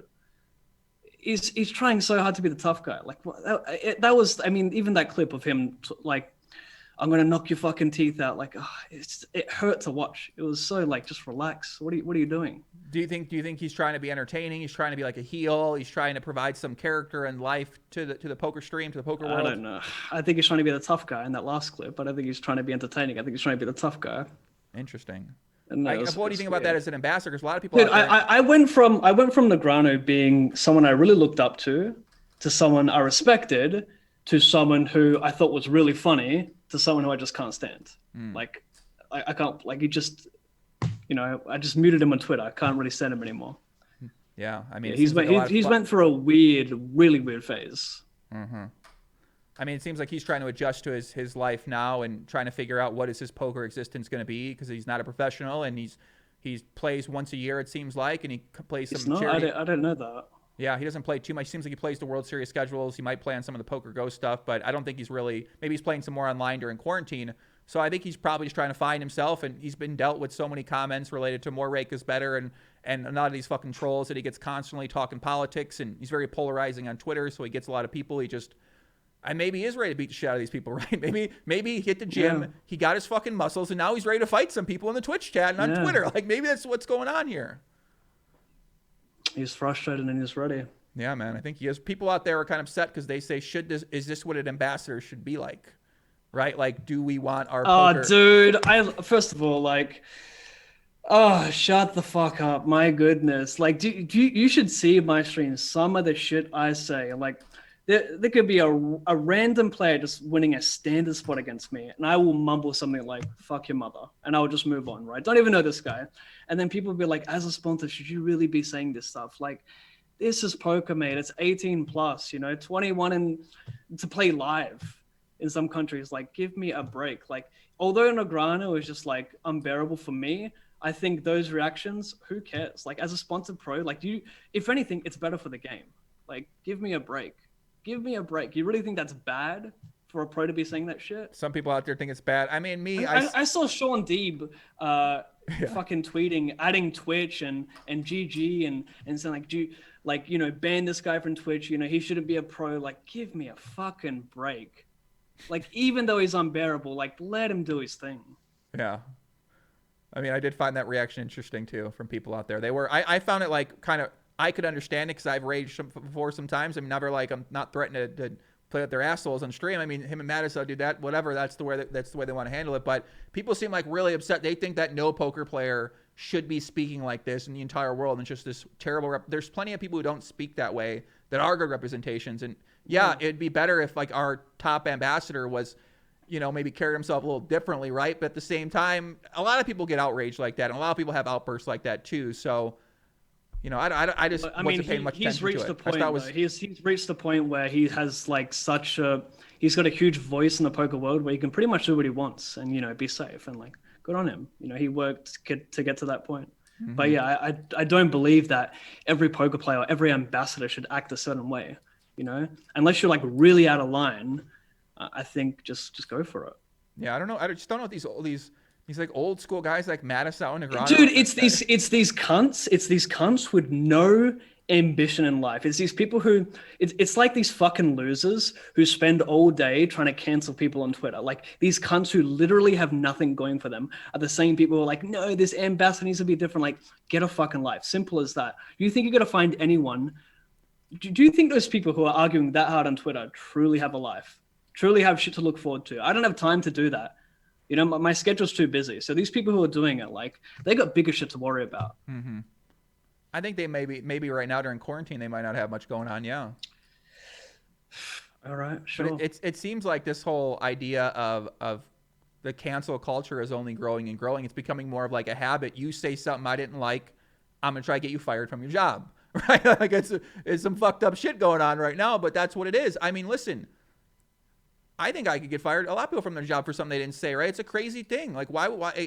That's just kind of scary in a lot of ways. Then people will say, well, don't say anything that you don't want to say, right? But don't say anything, don't do anything. I know a lot of people out there that talk and say some wild shit. And I don't know if maybe it's just Twitter specifically that we're kind of experiencing this. Maybe it's not the same out there in the real world, which I don't think it is, because the majority of people aren't on Twitter. So we're just so exposed to that ecosystem that we just see it this way, when in reality, that's most likely not how it is for 99% of the world out there.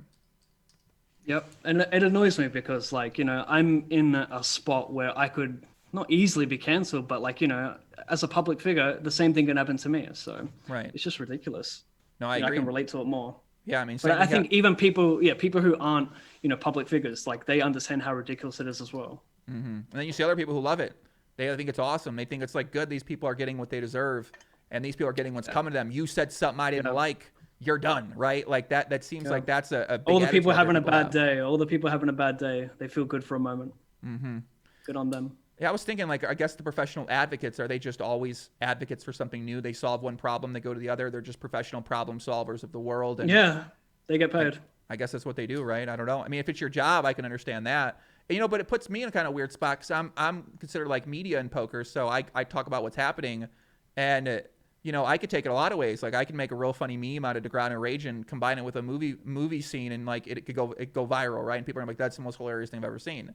Or you could be like, yeah, I mean, not a big deal. Or you could be like, that's a big deal. Or you could be like, he should be fired. You know what I mean? Like, it's real crazy position to be in as me, because now I could make a video for Monday, and you know, everyone's not going to Doug Polk come back and make a 500,000 view video or something crazy like that, right? He's done with poker though. He won't be doing any poker related videos. So it'd be funny if he came back for that. People would rage. I thought you were done with poker. But I mean, it's just the problem with social media is there's like a really vocal minority that are just really toxic, you know? But also at the same time, even when you exclude that vocal minority, you still have social media, which is kind of just circulating around bad things, because that's how shit blows up. People like watching bad things. They're attracted to it. So it's really tough to get to a point where like social media actually connects people. It's not really connecting people. It's just to shit on people and have a good laugh.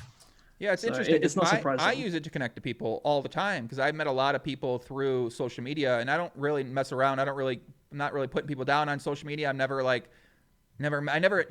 added someone like I didn't know and be like said anything negative basically ever in my entire life, right? I've never done that. So it's, unless someone made a comment to me, maybe you troll them back, but never gone out of my way to go say something to someone and they made a post and I didn't like it or disagree, like whatever. So I don't really understand that mentality a lot of people out there seem to have, is they feel super entitled to let you know that they disagree with what you're saying, and just because you posted it and you go, well, that's Twitter, that's the platform, so we can say whatever the fuck we want to say, and you got to take it because you're a known streamer, or you're a known poker player. So I find that fascinating, is the entitlement. And then people, if you get upset about that, it's that, oh, well, you know, you put yourself out there, so you got to deal with it. That comes along with it too. So it's evolving, right? How to deal with this position. Do you feel that you deal with a lot of these people on Twitch? I mean, you're streaming to these guys all the time, so you might get some people that come in there and say some things, and do you just roll it off? I mean, if I see a really stupid comment, like, just ban them. Like, I don't really give them a chance to speak up about it, because like there are ways you can approach topics, and like you can usually tell from like right away whether or not they're what their intention is. So like I know that even if someone wants to bring up like a very reasonable topic, if they bring it up in a certain way, like I know what their intention is. Like if your intention is to make me look bad or ruin my day, like you've already lost the voice. Like there are so many things you can approach with a better attitude and like a proper way of changing someone's minds versus just trying to make them look bad and bring them down. So like if they take like a route to just try and make me look bad or ruin my day, like just getting banned. I don't have time for you. Yeah, I like the approach of trying to bring people up. And when I see people in the community that do good things or have big scores, I try to congratulate them and say, nice work, nice job, keep up the good work, and try to be supportive, because that's the way I would want to be treated ideally for the kind of work that I do. And so I like to support those people, because I think sometimes you take it for granted sometimes that, oh, that person's just putting an effort. They don't need any sort of like, hey, support along the way. But I think it's important to give people support, because I know the kind of negative feelings that you're getting from your family and you're getting from friends. And do you ever deal with that from yourself, because you're in New Zealand playing poker away from your family? Do you ever have people that are unsupportive of your dream and your goals that you have? Like on Twitch, people unsupportive of that? No, people that are part of your life, part of your family, your friends, people that you knew from your life outside of the internet world. I'm not sure what you mean though. That support the Twitch grind? They support your efforts. You moved out of the country away from your family and your friends. Yeah. They support it. They support it. I mean, I talk about this quite a bit. My dad, he was my biggest hater like 5 years ago. Now he's like my biggest fan, you know, because he's like your traditional dad who just like wants to see receipts, wants you to get a real job, get an income coming through. So, you know, like it was tough streaming the first year on Twitch, because I made no money, you know. I made like, I think it was like $8,000 across 12 months, maybe a little bit more. But yeah, I made no money. So yeah, I had a really risky move where I think I had a total bankroll of like 8 to 10K USD. And I moved out of home, and I just ran really good. And I know I always talk about, you know, doing things the right way. Don't rush things. I did rush that. Shouldn't have. But I told my parents, like, you know, I might not be able to afford rent. So just so you know, you might have to back me up. They're like, yeah, we got you. Luckily, they didn't have to. But yeah, my family is very supportive. And they miss me all the time, so I'm always like looking to get back when I can. And yeah, it's funny seeing the transition of like my dad really hating it to like really loving it, like telling all his friends at work, like, oh, my son's a poker player, he made this much money in the weekend, like he loves it. But yeah, some people you just got to show receipts to, and even if like they might not even like believe the receipts, sometimes you just got to get up and leave, and that's what I did, like, oh, I found a place, I'm going to move out on the weekend, do you want to give me a hand? Oh, you're moving out? Okay, yeah, sure. It's all marketing, Pav.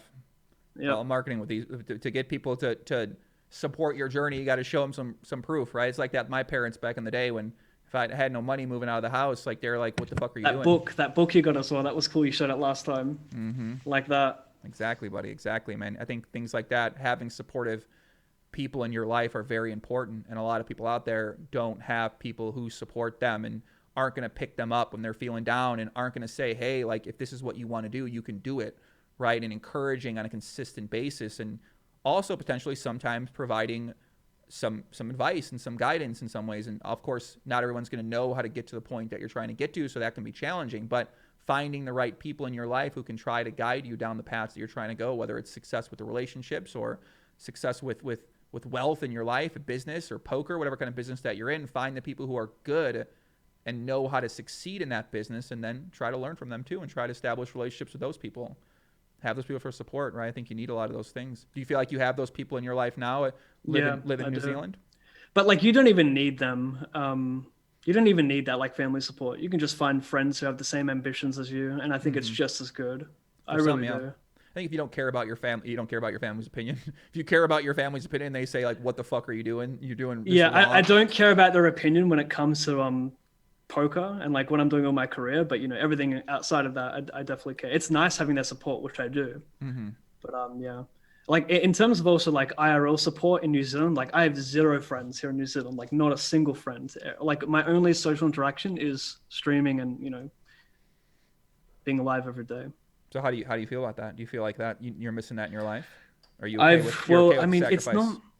Yeah, I'm okay with the sacrifice. Yeah, like even when I moved out of home back when I was back in like 2017, I was I was like I saw the family like once a week or something, but like it's not very different, like I can still talk to my mom on the phone, I can still like video call my nieces, it's whatever, I know it's worth it. I'm going to be really happy, like, because I'll eventually move back to Australia, and when I do, like, I'm going to be glad I made that sacrifice, apart, because you don't want to invest in something and then ask yourself what could have been. So that's why I was like, all right, got to move to New Zealand, got to give it a shot. And I'm glad I did.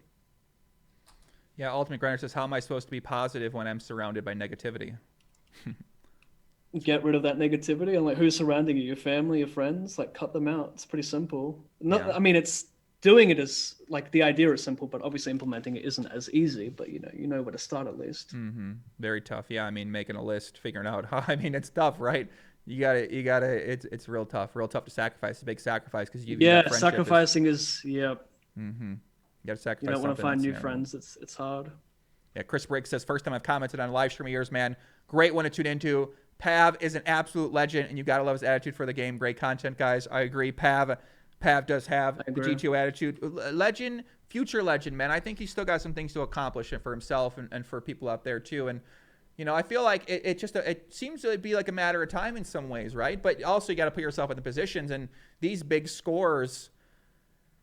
It's like, I mean, these Poker Stars guys seem to be able to make final tables all the time for these big scores. It's not hard. It's not hard to make a big score. Right. It's not hard. It's not hard, dude. Like I could hide my results, and I could just fucking play a bunch of 5Ks, 10Ks, and like eventually hit one. Hey, have won 100K. I did. Cool. Like the idea, like even I spoke to you a bit on Instagram about the idea of bracelets. I think that's stupid. People like are just dripping over getting a bracelet over winning a tournament. Congratulations, you got really lucky in a day. Like I don't see the appeal. It's so stupid. Gooing down their legs, just their pants are just full of cream. They love it. And the grinder's got like so many bracelets. Cool. Like, fuck. My goodness. Ay, kid. These bracelets, man. These fucking bracelets. You don't like the bracelet sound. The bracelets are, I feel like for a lot of people out there, they're a sense of achievement. You don't see it that way. No, of course not. Okay. You really think winning a tournament is a sense of achievement. Well, if it's a hard that's- tournament, sure. No, come on. No matter how hard or soft the tournament is, you still need to get really lucky to win a tournament. You know, a sense of achievement isn't done over the course of, 8 to 12 hours. Achievement is like doing something over and over for 5 years, getting fucked and still doing it. That's the sense of achievement. That's real achievement. For some people, yeah. I mean, listen, I played cash games every day for years, right? I never played tournaments. So to me, the achievement was to move up the stakes gradually, to be able to compete with the best players in the world, Yeah. to be able to build the point system from there. So that was the way I viewed achievement. But some people view achievement as hitting a big score. That's what they do. They're simple. Yeah. It's about money. I mean, that's a short-term achievement, but like, it's of course it's a short-term achievement, but outside of that, like, what have you really accomplished apart from getting really lucky in a day?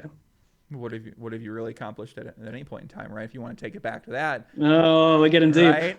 Right. I mean, that when you said that to me on Instagram, I was like, well, what do we consider achievement, right? Why do you consider grinding for 5 years, day in and day out? Because that takes willpower and skill and persistence, whereas getting lucky in a tournament doesn't, in my opinion. So you would associate that achievement with a strong willpower, right? Yeah, I would associate achievement with strong willpower and being and stuff you can control. There's only so much luck that goes into a 5-year span. That's true. As opposed to like a 12-hour span. Yeah, it's something interesting for people to think about. Obviously, recreationals view this differently because they're not playing professionally. They're just coming to play a tournament a week or a tournament every 2 weeks. So they view it as an achievement because they don't get to play that often. So they're competing with the pros during that time period. So I would say for pros, right, it's different. Even some pros, Jason Kuhn chimed in on that post I made, and he said it's still an accomplishment to me, and it's something I really want to do too. So not everybody necessarily feels that way, but I can understand why some people would. What do you think about are these Twitch streamers winning player? Are these guys like winning guy? I don't even know if they're good. Like, how do you know? Does it matter? Like, do we not care? First of all, it does not matter. No. At the end of the day, it's a Twitch stream. If you like it, you like it. If you don't, you don't. Don't go out of your way to like make someone feel bad. So no, it doesn't matter. Are they winning players? I think most are. Even if I didn't, like, I'm not listing names here because I don't really give a shit. I guess like you got to be selfish as well as a person. You got to worry about yourself. A lot of people always ask me like, "What's your opinion on X streamer?" I don't really care about X streamer. I care about myself. Like, I'm honest. I don't care if they succeed or fail because I'm more worried about myself. Yeah, makes sense. Yeah, it doesn't matter. It doesn't matter. Like, let's pretend every streamer was a losing player. How would that change things? Be good. For like the only people, it'd be great for the games. The only people who ask those questions, like, oh, is this player even a winning player? Are just people who are frustrated in their own life, frustrated in their own game. They can't get something taken off the ground. So those are the ones who ask those questions. People who have bigger shit to worry about. That they belong in the cancel culture category. Those are the same people who have bigger shit to worry about. Don't worry about if someone's a winning or losing player. No one gives a fuck. It's stupid. Well, what if their idea is that they want to listen to this guy, but they want to listen to a winner? Oh, Mike, give me a fucking break. Twitch is entertainment. Go to a training site if you really want to get better. Like, oh, you owe me this educational content. Don't be lying to me. Like, I don't owe you shit. You either tune in or you don't. You're welcome for the free content. So you think a lot of people tune into Twitch for entertainment and they don't necessarily care about learning? Yes. If they tell you they only want to learn, they're lying. There are way better ways to go about it. I'm not saying you can't learn through Twitch. You can. You could even learn through Twitch through a losing player who streams, because there could be winning players in the chat who are like, correcting him or giving him advice. My main thing is, like, as a streamer, just be honest. Just tell them, hey, I don't know what I'm doing here. This is tough. I'm not sure about this spot. Or like, even if you're a losing player, you could just say, hey, like, you don't have to say you're a losing player. You could just say, I don't believe I'm a good stream from an educational standpoint. I just want to be an entertaining streamer. So yeah, the whole winning losing debate is like almost as bad as people debating whether or not GTO is better than exploitable poker. Oh my god, dude, that is the worst question. If you ask me that question, I'm just ignoring you. Like, that question's so bad. First of all, I'll answer it for you right now. It's a mixture of both. There's no single thing you do. If you're playing only GTO, you're not maximizing your profits. If you're playing only exploitable, you don't know how to deviate away from GTO. So like, you got to understand the baseline to actually exploit. But at the same time, like you're always mixing both in tournaments and cash games. So Right. there's your answer, both. There's no single. But it's also a very shit question. Yeah, I think people are just starting to understand that answer more. It's becoming more well known, and now more people are parroting it down the road, and then it's going to be more of a thing, and then eventually the definition will change, and the answer to the question might change once someone else figures out a different way to answer the question. But that seems to be what is what I would kind of answer that question too, right? You need to understand the baseline theory, and then you figure out how to exploit from there, and you can do that in the solver, or you can do that other ways. Theoretically, you want to do it in the solver, but of course not all situations are solved and everything's different, so it's not a very easy answer up there too, so I can understand why. But you think about it from content perspective too. I think about this stuff from media, right? So for media, it's very easy to promote winning players. Like when I'm thinking about, okay, well, who do I want to promote? People like the winning players. They like the smart people. They like the interesting people. They like the good stories. They like the winning stories. So I try to think about it from media, and I say, okay, well, who are the good stories, the interesting people I can feature?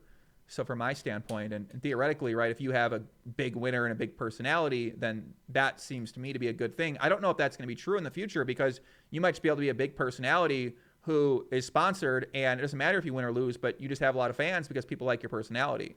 So it seems like it could be going that way with the Twitch streaming.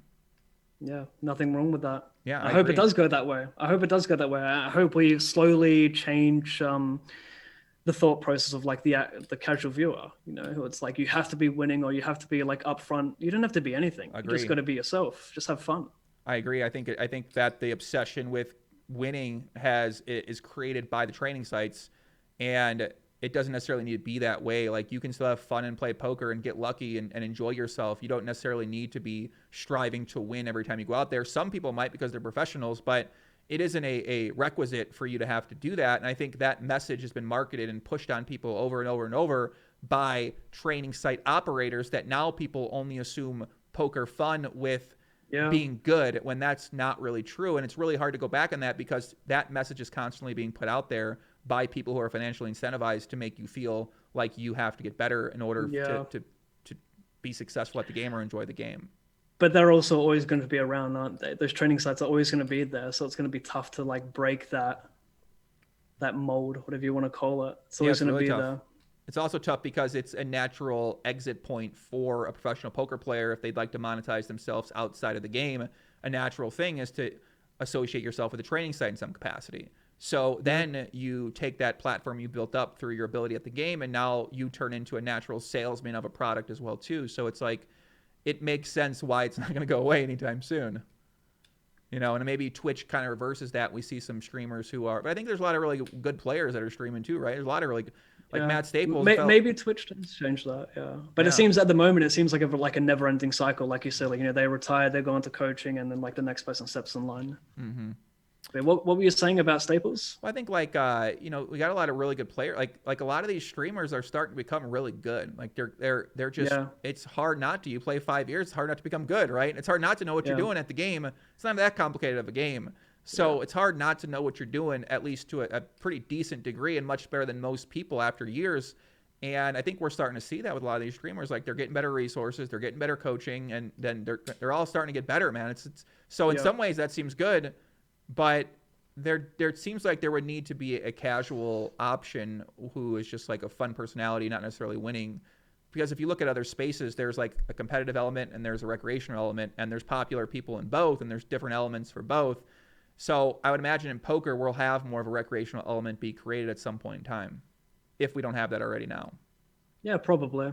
Yeah. I mean, speaking of Matt Staples, I would say he's probably the most improved poker player on Twitch over the last 24 months. You know, I tune in every now and then, but like 2 years ago, he was awful. I hope he doesn't mind me saying that. He was terrible. Now he's really good. Like he's improved so much. I think he's the most improved. That's interesting. Yeah, I mean, it seems like he's been working hard at his game for that sure entire period of time, right? For sure. Yeah, I think that's all. I mean, I'm excited to see it. It's like, you know, when you think about excited to see what they can do, from like my perspective, you're kind of just looking for when they hit big scores. It's like a, you know, I don't know how good or bad it is really, but there's really no other way to gauge things. You can't follow everybody. So you kind of follow people when they go have big scores or get final tables, and right. It's like, that's how you build up reputation that's how you stand out amongst the other competitors that you're streaming with in the directory. Unfortunately, that is true. People want to, like, you stand out through big scores. And I mean, you actually stand out through big scores more than you stand out through as a winning player, you know? Like I could have made more money than X streamer, but X streamer has bigger scores, so like is averaging more viewers. It could be something like that, you know. It's like the big scores are what is the most appealing to viewers, I would say. So I guess right now, what's your weekly process like? Is it consistent every day? Wake up at a certain time, stream? It diets is. I would say. what do you I'd say try? it's like Monday. I stream like 6 days a week, or like maybe I average 5.5 days a week. My diet's still pretty bad, but I recently bought a slow cooker, and I think that. it is I think it's the best investment I've ever made. It is unreal, dude. Like for 5 years, I have not been cooking any food, obviously during streams. You only get 5 minutes. I actually think sites together should synchronize a 10-minute break every 2 or 3 hours. Because like even people who need to take a shit, like rushing a 5-minute shit, like it's tough, right? What about the people who want to prepare a sandwich? Like 5 minutes just isn't long enough. So I think all sites should synchronize and have a 10 or 15-minute break, probably 10 minutes is like the max, every 2 or 3 hours to like allow someone to make some food. But yeah, with a slow cooker, amazing, mate. Just chuck everything in, raw chicken, veggies, 4 hours, done. Amazing meal. Like I'm a little bit embarrassed that I didn't do this 5 years ago. But yeah, so my routine, slow cooker. my routine is wake up like 6 a.m., iced coffee, load up all the shit for streaming, which is a lot of windows. And once that's all set, you know, click the stream button, 1 hour in, cut up the veggies, throw it on the slow cooker, second hour, throw the chicken in there, season it, come back, grind, eat the food, finish the stream, do some kind of study, whether it's like run a couple ICM spots, like review one hand, or like answer emails, do something, you know, to just like complete the day, do that 5 to 6 days a week. And then on Sundays, today, get to enjoy some UFC. So yeah, my day is very consistent of just like streaming 5 or 6 days a week and then having 1 day off for UFC. That's what it is. And that's what it has been for the last like 2 years, I think.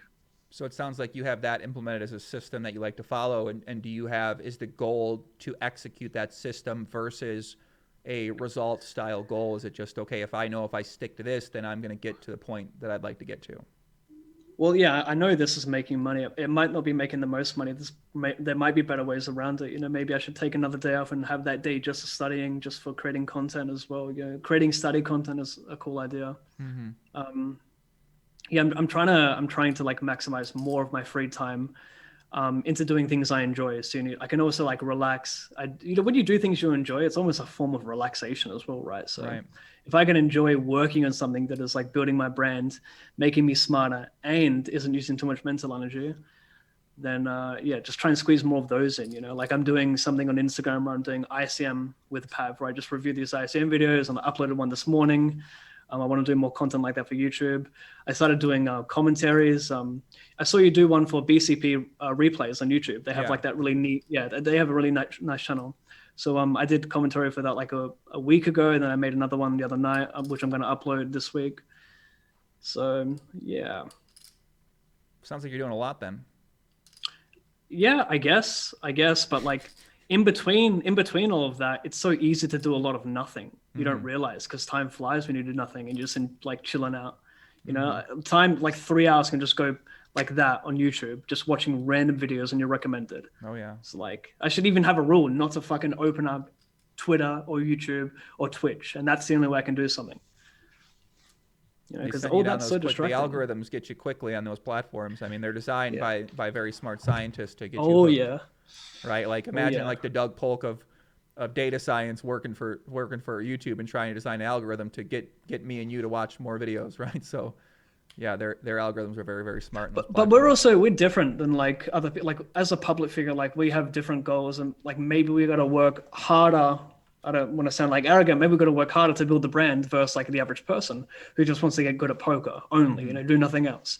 You know, like they have more spare time. So it's like, you could argue like it's a lot easier for them to use all that spare time to really perfect their one craft, you know?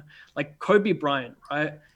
I forgot the exact quote, but he talks about perfecting your one craft, and that like stuck. Like I'm not a basketball fan. Like I love playing it. I enjoy the sport, but I don't really watch any basketball. And since his passing, like I watched a lot of Kobe Bryant stuff, and like listened to a lot of his stuff. And that's one thing that stuck with me, right? Just perfecting your craft. It always like comes to my mind, and I want to do that. I want to perfect my craft, and I want to be remembered for like just absolutely perfecting it and like getting the most out of myself for streaming and playing poker and building that community. I like that a lot, man. I think an alternative to that too. I've been studying also it's a book called Range, which something I thought about theoretically in my mind, but I didn't necessarily have any sort of material to read. So I said, what if I reframe that idea of my one big thing? So let's say a big thing is you want to get good at poker. Okay. What if you reframe that and you say you want to be you want to be good at poker and be best at poker, but you also want to be great at content, right? So you want to have a good brand.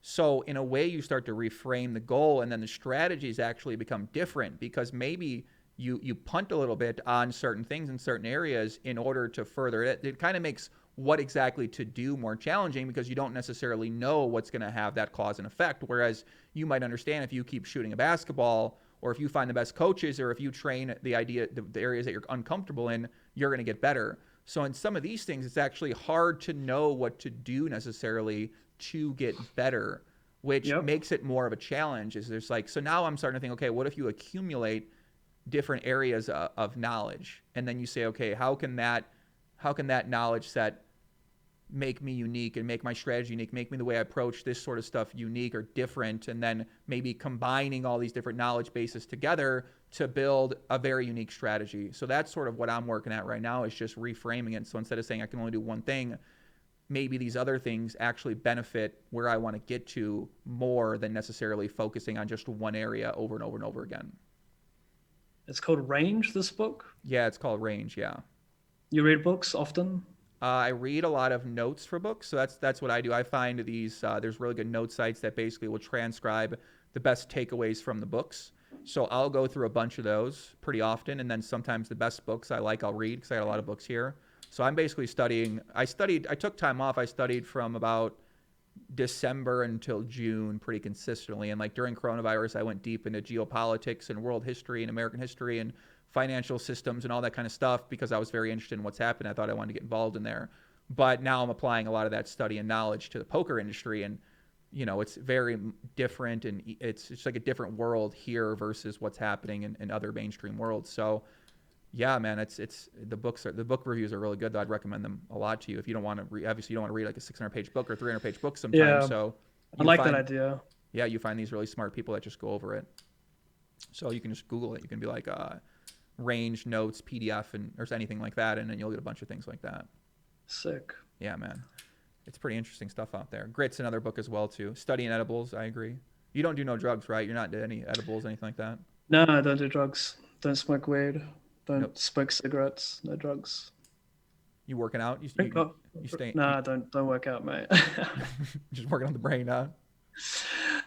Mate, wanting to do something versus actually doing it, two very different things. But I wouldn't mind putting more work into my body, like just bigger arms, six pack. But at the end of the day, like when you're just happy with who you are, it doesn't like who am I trying to impress here? It doesn't.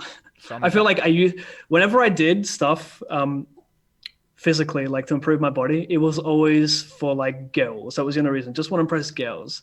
Now it's just like I don't really care about impressing them, and if I were to do it ever, it would just be doing it for myself. But yeah, it's not really up there for like things to do for me right now. Yeah, one thing I started studying, it talked about how if we work out before we study, it actually makes our studying and makes our creativity, because we're able to focus more because there's something to do with some sort of scientific explanation. So I started working out or doing a little workout. So I got a bunch of stuff here in my place. I got a boxing thing here.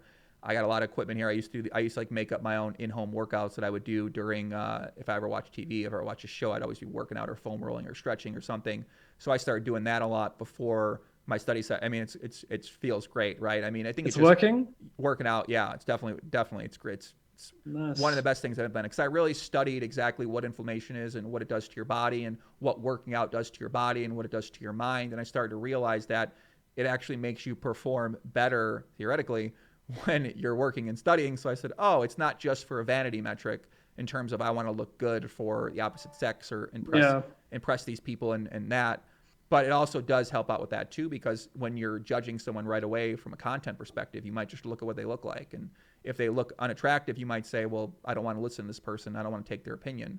Whereas if you see someone who puts in work on themselves, then you might say, well, this person is a person who cares about themselves. So therefore, I might want to listen to them a little bit more. And that's maybe stupid at some point in time to some people. We know people that are in shape aren't necessarily smart all the time. But when you don't have nothing else to gauge a person on, that is something that people seem to connect with. It's just the way that they appear.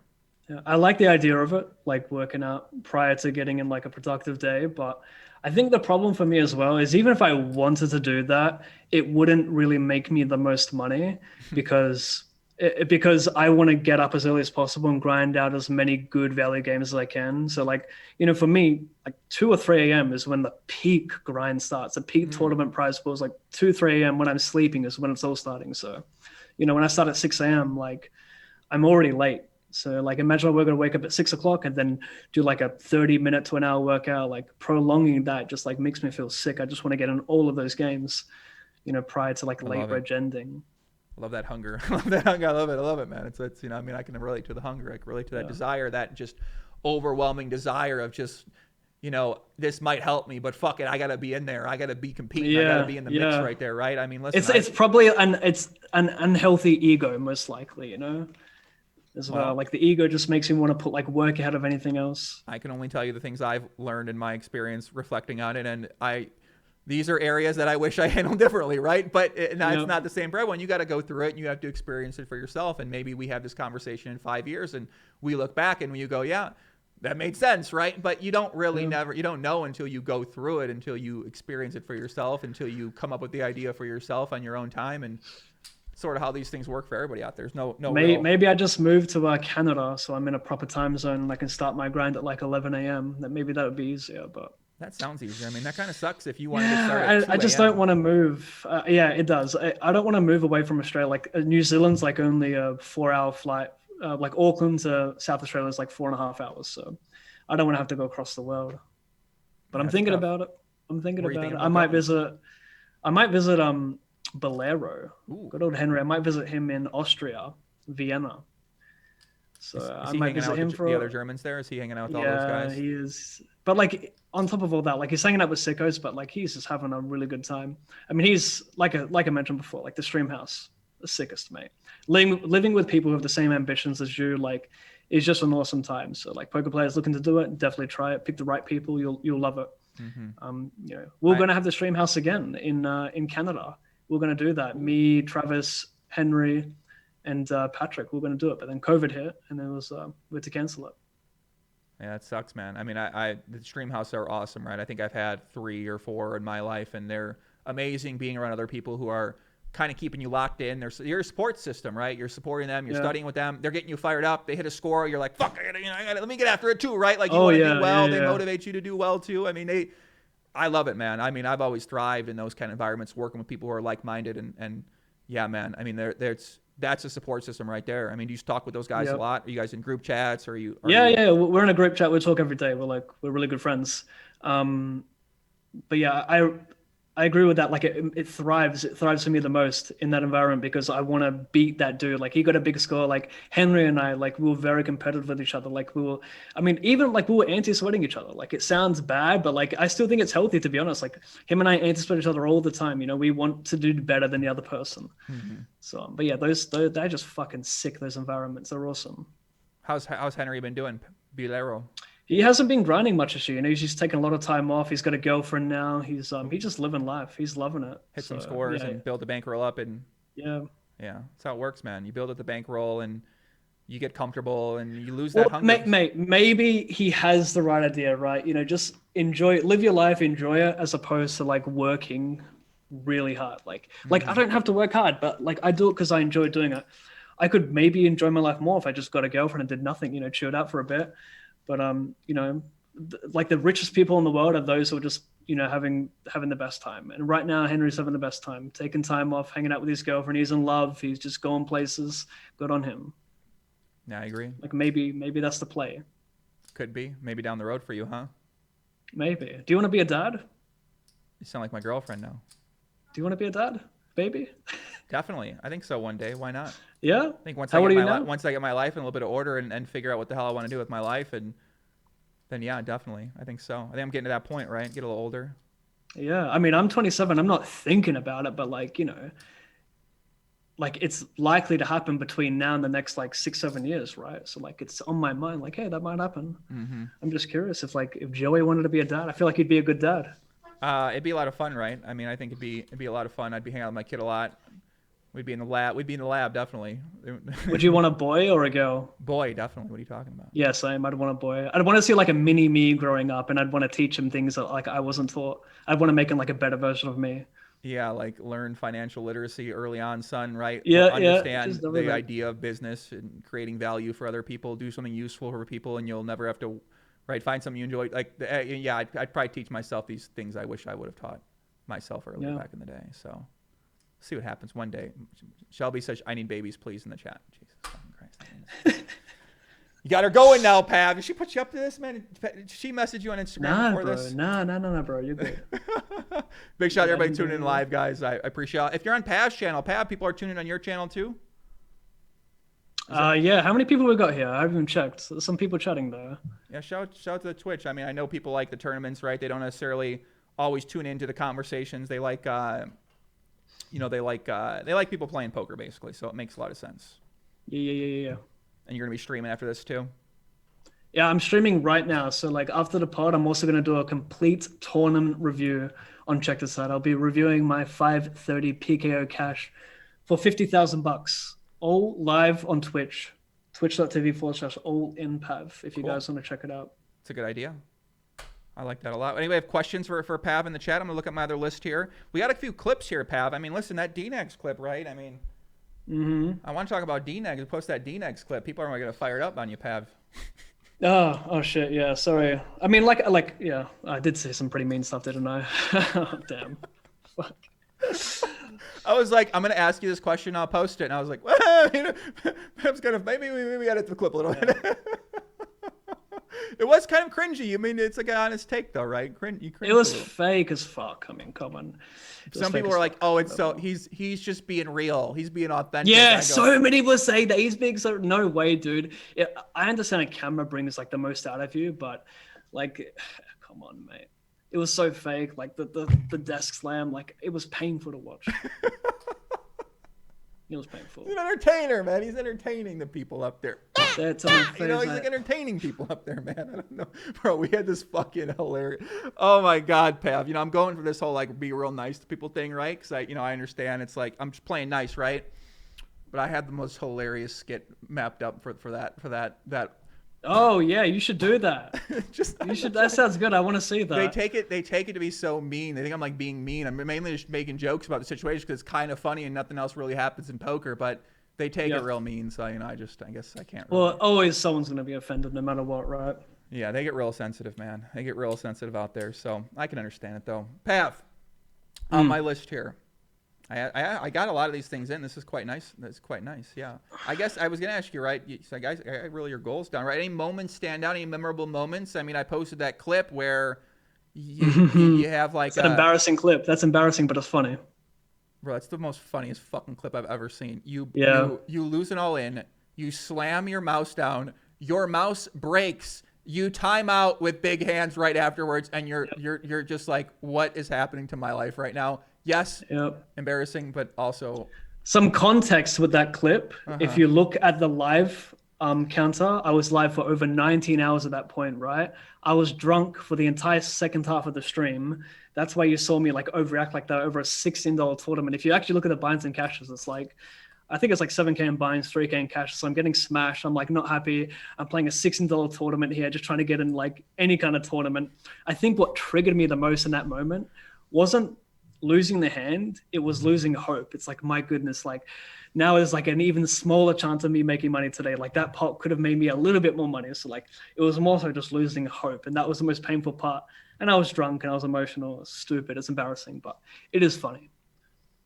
It is a funny. I got real fast. You're like, wow. Like I was drunk during the last half of the stream. I'm like, oh, okay, he's drinking a lot.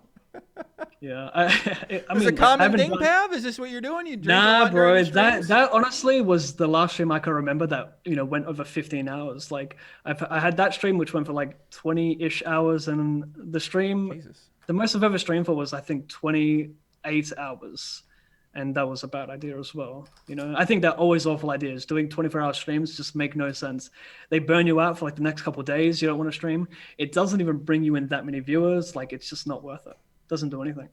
Well, Pav, Really as doesn't. It someone really who's does put in nothing. many 24-hour poker sessions in their lifetime, not on stream, bro. Listen, if the streaming was around when I was younger, You would be huge. I can already see it for sure. it would have been insane. Because right now I'm super dialed down, and I could really be like, I would act a little more crazy, like how I am. But these people are so fucking like, just like Daniel Negreanu. They're like, this guy's fired. It's like, I mean, sure, he did threaten to like slide something in a guy's asshole, but like, we're really gonna fire the guy for that? I mean, like, come on, I mean, we're gonna fire the guy. Like he's threatening people. He's not gonna beat up anybody. Like, what do you? Negreanu's not gonna beat somebody up. Like, come on, it's like, what are you talking about? I mean, man? you attack his girlfriend, his ego comes into play. Like he's gonna get emotional. It's like understandable, but yeah, he's not. Right? looking Like, to can you fight imagine anyone. Mike the Mouth like beating someone up? Like Mike the Mouth's not gonna beat anybody up. He's not gonna like these people. Wouldn't that get him banned if he was beating someone up at like the Rio? That would actually get him banned. Right. They're not going to beat that's anybody why up. it's not Like, happening. people are like, no, he's serious. Like, no, he's not. I mean, maybe I understand. You don't want it to become a regular. You don't want all these poker people threatening to beat the shit out of people. Like, you said something, I'm going to beat you up now. Like, you probably don't want that to take place, right? But I think maybe they're just piling on Negreanu because they don't already like him a little bit, right? They don't like some of the messages he has. He's very polarizing on Twitter, and they just, right, they don't. I think that's what's going on. He's definitely the most loved and the most hated. And obviously the top dogs are going to be the most of both worlds. So it's understandable. Especially when you're very polarizing, like he might. I mean, he says some polarizing things, and especially on social media. I think social media has really changed the perception a lot of people had of him. They used to think like he's like this happy-go-lucky, real positive, real friendly guy, and now we're like, maybe this guy's like not so much of those things, and I think people might not like that as much. When he started talking politics, I just muted him, unfollowed. Like I just can't. I actually had to unfollow him too. I just couldn't take it anymore. And that's why, like, to me, it's like good to talk about because people are interested, but like, I don't really care that much anymore, right? Like, I'm just not trying to get involved in that whole world, like making these strong statements to get that kind of stuff. I'm just trying to stay away from that for right now. And maybe I go back at some point in time. But yeah, I just was like, I can't do it anymore. So Mattis out with the politics too. I just couldn't do it anymore. These guys that just go ranting and raving, and because they're like smart at poker, they think that if you have to agree with them and they're 100% right, I can't fucking take that. So I had to I had to get rid of that too, man. What do we have a question in the chat? I think I saw something in here. Trolls like debate. Yeah, that's true. The trolls like to get a reaction out of people, right? Well, yeah, they need that short-term relief to get them away from whatever's going on in their life. I can understand that. I kind of like batting the ball around with the trolls once in a while, man. It's kind of fun. Oh, someone asked me if I meditate. No, I don't meditate. I tried it once for like 3 minutes, and I was like, no, not doing this again. Have you studied mindfulness? No. It's the idea of centering yourself around your breath. It's when you feel out of sorts in some ways, you kind of focus on your surroundings and you take your deep breaths in, focusing on your breath. And it's not necessarily as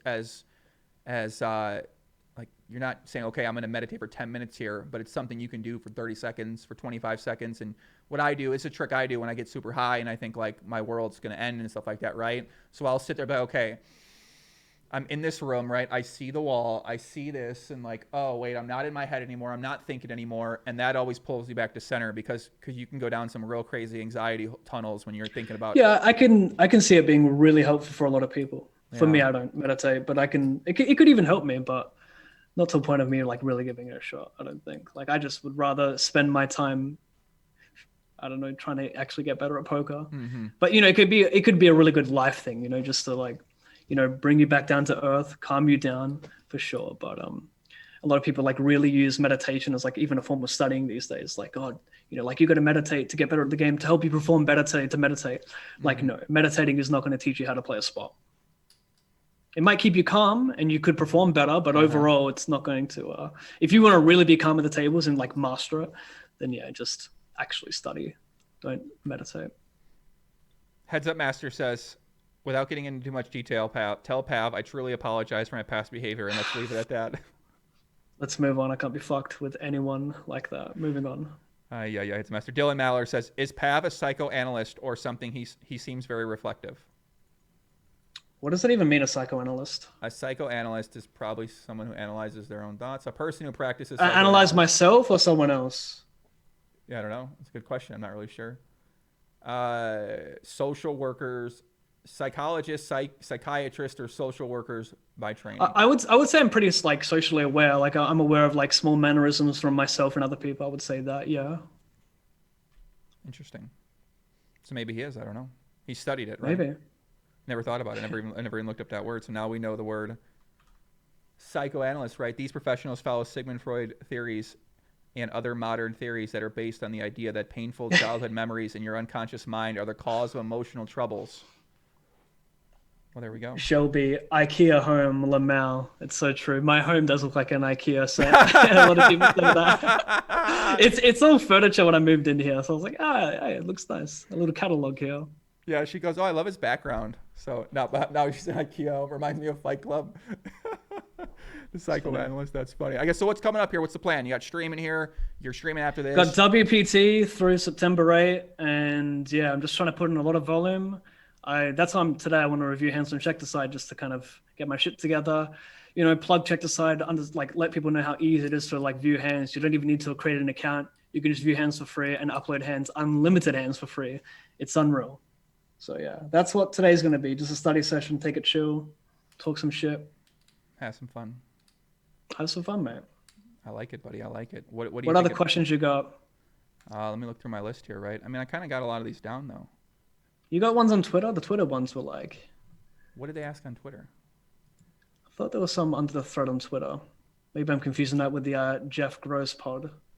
Probably Jeff Gross. I might be confusing that. Yeah, I'm confusing that. My bad. He does. Yeah, he does like the giveaways, and then he like makes people ask questions and stuff like that too.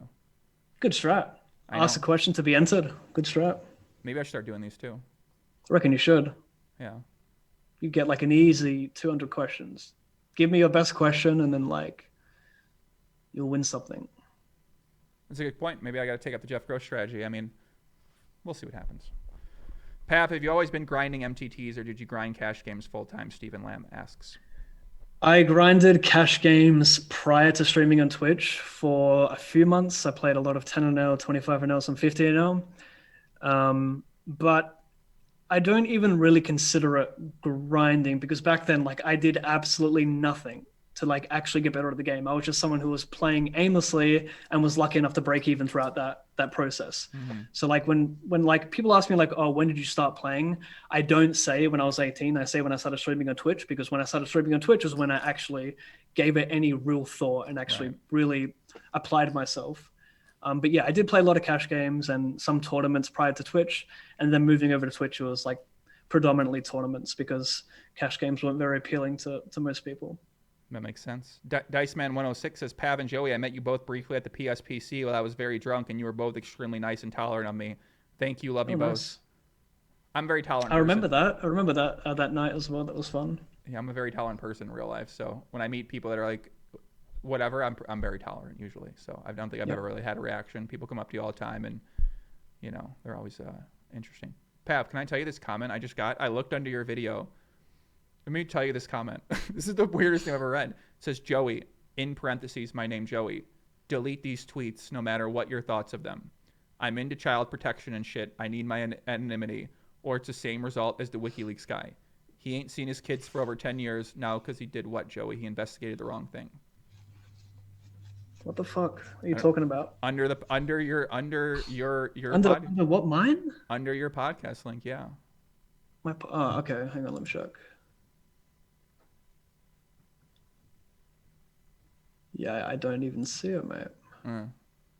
I got nothing there. Oh, under other one. I thought I was going to the one that I tweeted. He basically, there's a lot. He left like eight messages. I got to read this later. This is interesting. I got to take a fucking edible and read what this guy's got to say, man. This guy's dropping some heat. This guy's dropping some heat on Twitter. What the hell's going on? I mean, here? when you have a name Neil79398840, and he's following one person, which is probably you. I can't imagine this guy's legit.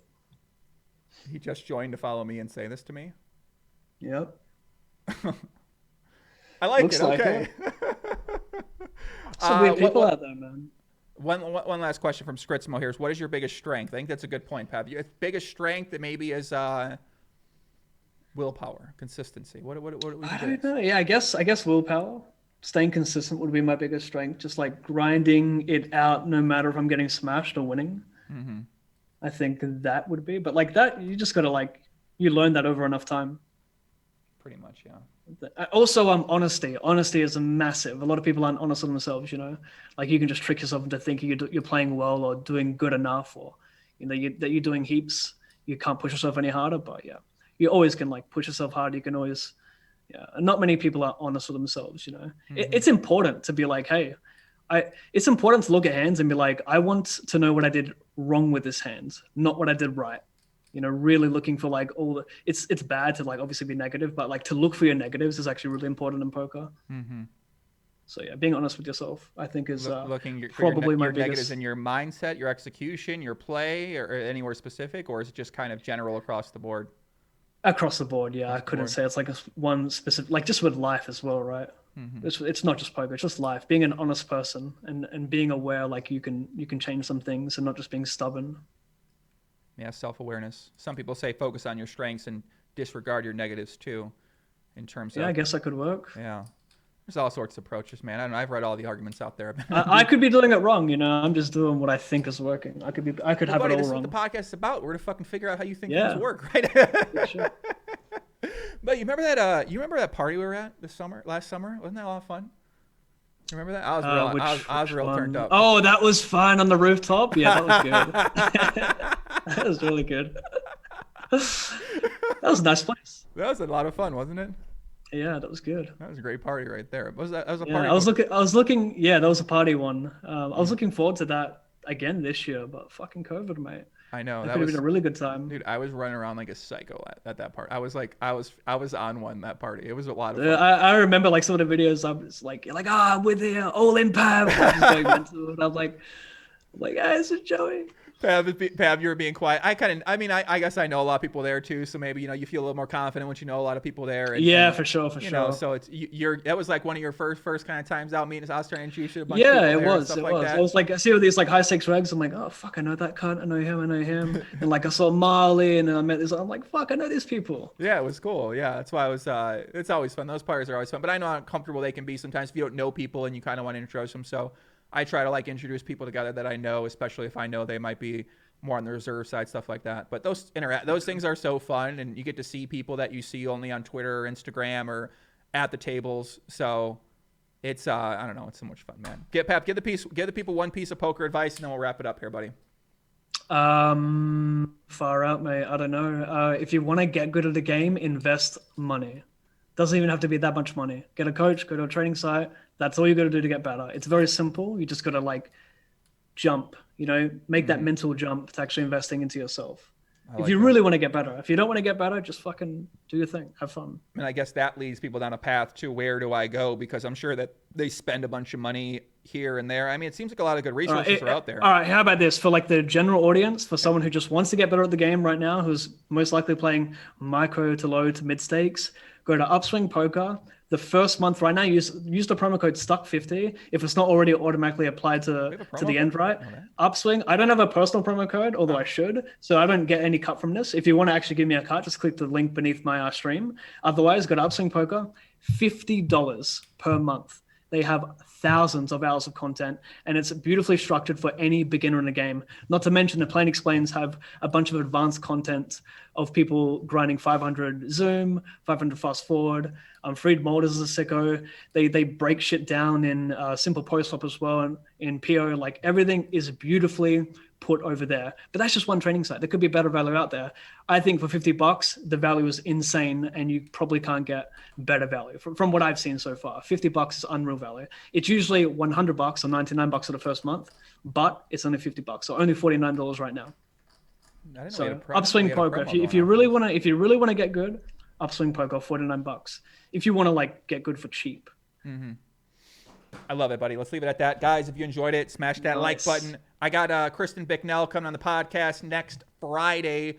she's a she's a fucking crusher, man. I mean, she's a beast. She's killing it, and having big scores, playing high stakes tournaments. She's a Party Poker Team Pro also.